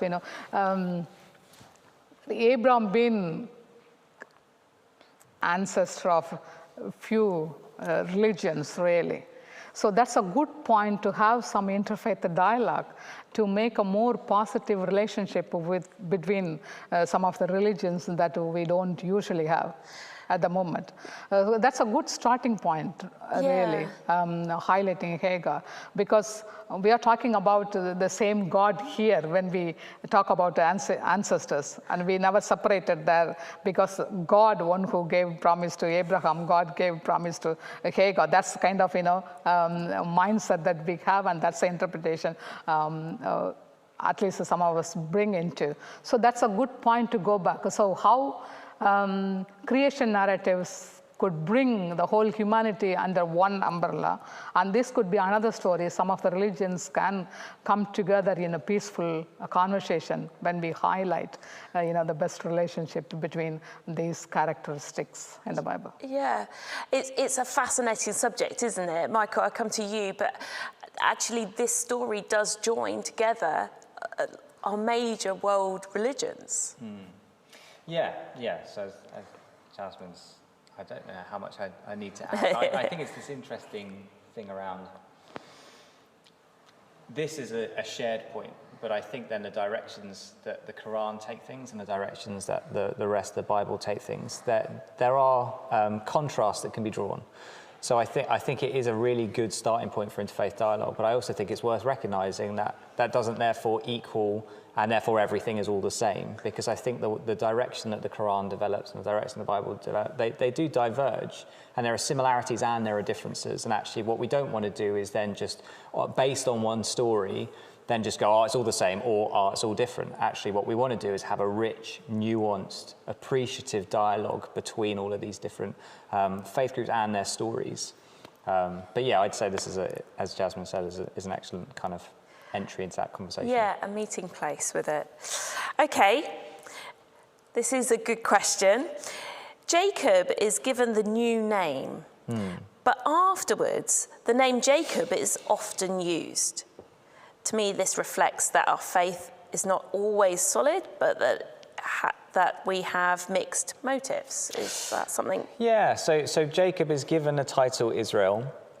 In many respects, he is the namesake of the nation. And you're right, at various points then, kind of Jacob and Israel are then used interchangeably, both in reference to him and actually later on in reference to Israel itself as a nation. And I think it's a really interesting reflection. I've not really thought about it before, but a really interesting reflection on does that demonstrate that calling and identity are guaranteed, or is there a risk factor in that? Can we live up to our namesake, or can we distort it? I think I'd have to go away and reflect on that. But that, for me, is part of the beauty of these stories, is actually paying attention to how names are utilised, can give us a really good, fertile soil to kind of plant some reflections in. Yeah, and I think we both said earlier, didn't we, that the way you presented all the names and different reasons for their names in your first session, Michael, was helpful this morning in sort of just understanding a little bit more of that. Can I nerd out on that very quickly? Yeah, you go ahead. Because we've had so many questions coming in. I'm trying to filter them as we go. I'll let you filter. and just one really nerdy comment on looking out for names.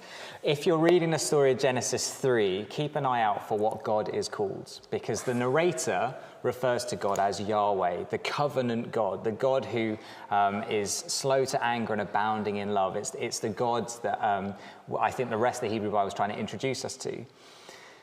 But the serpent uses the language of Elohim, which is kind of a neutral term. It just means deity. And it's really interesting that one of the things that the serpent seems to do is deceive Eve into forgetting God's covenant identity. Seems to say, well, did Elohim really say that thing to you? And then she goes, well, I suppose maybe Elohim didn't do that. Maybe this is what it was instead. But then the narrator tells us, but Yahweh came walking in the garden asking where they were. And it's this interesting contrast, I think, that if you pay attention to it, I think part of what goes on is this idea of, one of the first things that we do to kind of, that can cause us to step outside of God's abundant life for us is to lose sight of the covenantal character of God and to think of God as less than God is. I think that's what's going on with names in that particular story. How you hold all this stuff in either of your minds is beyond me. But let's move on, because we've probably got time for 2 more questions. This one, could one of you comment on the chronological reading of the Bible? Job falling between chapters 11 and 12. I hope that one of you two understand that. They're looking at each other. You do. You go first. Do you want to start? Okay, yeah. Okay. So some versions of the Bible, particularly chronological Bibles, will often insert at the end of Genesis 1 to 11 the story of Job. There's a couple of reasons for that. One, Job is often identified as an older story in the Bible, so it makes sense putting it close to the beginning. Another reason for that is in Genesis 1 to 11, we get a certain presentation of what God is like and how the universe operates that seems a little bit more ancient, if I can use that term. So we get a little bit of, God is present and God is walking with people, and we seem to have God talking to the heavenly hosts, let us make man in our own image, or humanity, sorry, I need to say that. Let us make humanity in our own image, and God coming down to see what's going on at Babel and all the rest of it. And then at the start of Job, we see a similar kind of version where there's a heavenly court and the Satan, which basically just in Hebrew means the prosecutor. The one in the courtroom whose job it is to have a go at other people comes to God, and God comes down to see and is kind of observing what's going on with Job. And so that there's resonance between the kind of story and the kind of literature, which is one of the reasons why it appears then as well. I don't know how helpful it is necessarily to get too hung up on the chronology of it. These books emerged at different times from different authors writing for different reasons, trying to make different points. And Job itself really belongs with the wisdom literature. It belongs alongside Ecclesiastes and Song of Songs and Psalms and Proverbs as a means of grappling with, well, what happens when things aren't super straightforward? Yeah, okay. Yeah, carry on, Can I Jasmine. just add? Yeah. Because, of course, because there is no mention of kingship or anything, so it always, Job being placed in the context of, ancestors, period. But at the same time, as Michael said, the book is written much later. And the content of it, because the Genesis is written in a way that it's more covering on the history before the nation as Israel formed. So I don't think Job contributes anything towards the historical aspect of the narratives. So it's placed in a wisdom literature, which is much more to talk about God and whether God is a just God, why the suffering happens, and all those theological depth of the argument that's going on in Job. Even if it's not there, the historical connection is not going to be missed. But it's more about the theology of the book that is placed later. Just to add as well, sorry, because I really loved the poem and the narrative that you drew out. And I know we had a question come in saying, can we post that and can we make that available? Yeah. Absolutely. We'll get the script if you're happy for us to share the letters and make them available to you. But Job is kind of a really strong example of people doing that. What we get at the end of Job is an imaginative understanding of what God was doing at creation, right? It was kind of, it takes the Genesis 1 and 2 stories and it goes, right, what if we imagine what God was up to in there? And then you get this beautiful multi-chapter thing of, well, I laid the earth's foundations and I did this and I did that. And then I reeled in Leviathan with a fish hook and I did that, and it's an example of what I think you've done. It's the same idea of taking the text and imaginatively, creatively playing with it and adding to it. Thank you to you both for being willing to be questioned, but for everything that you've brought to today. Michael, can you just remind us, where do we get our resources from and who do we need to thank in regards to these resources? Great, sure. So the main thing to say is you can find pretty much links to everything that you need if you go to methodist.org.uk/Bible Month. If you scroll down that page, there's lots of information about it, but there's a whole load of further resources at the bottom. So there's links to where you can get the booklet that we produce in partnership with the local Worship Leaders and Preachers Trust. So this is where you've got your small group resources, your interactive worship ideas, your teaching notes and some preaching notes. You've got a great link to further resources as well, which will kind of help answer some of the questions that you've been sending in. Yeah. So do check that out. There's also this 30-day reading guide. There's links for that, both the digital version and the print versions that you can order. There will be, in the next few weeks, some animations which you can show in your churches or post out on your social media, which is a lovely introduction to the themes of each week. They're about a minute long, but they just introduce the kind of primary theme of the week, and there's a really helpful way of kind of just reminding people. They're super friendly as well. But all of the links are available there. You'll also, in a matter of minutes, be getting an email thanking you for attending this training, and there'll be links in that email as well to some of the key resources, including to our YouTube channel where you can watch back the recording of this day. Yeah, indeed. Being able to watch this back again, I think you'll agree with me, is going to be essential to trying to get this all into my mind. Definitely. Maybe just land today in the same way that we started the day. Just reflecting and letting it all seep into us through God's Spirit. So let us pray.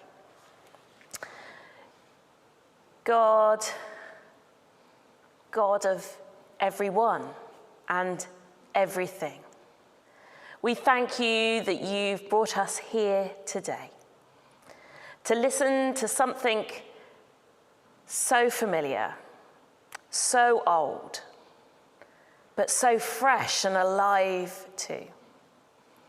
Help us to go from wherever we are physically, to go well, to go gently, and to take today's learning with us, helping it change and reflect within our teaching, our worship leading, and on our studying of you in the future. Thank you. Thank you for the precious gift that is your Bible. Amen. Thank you for joining us today.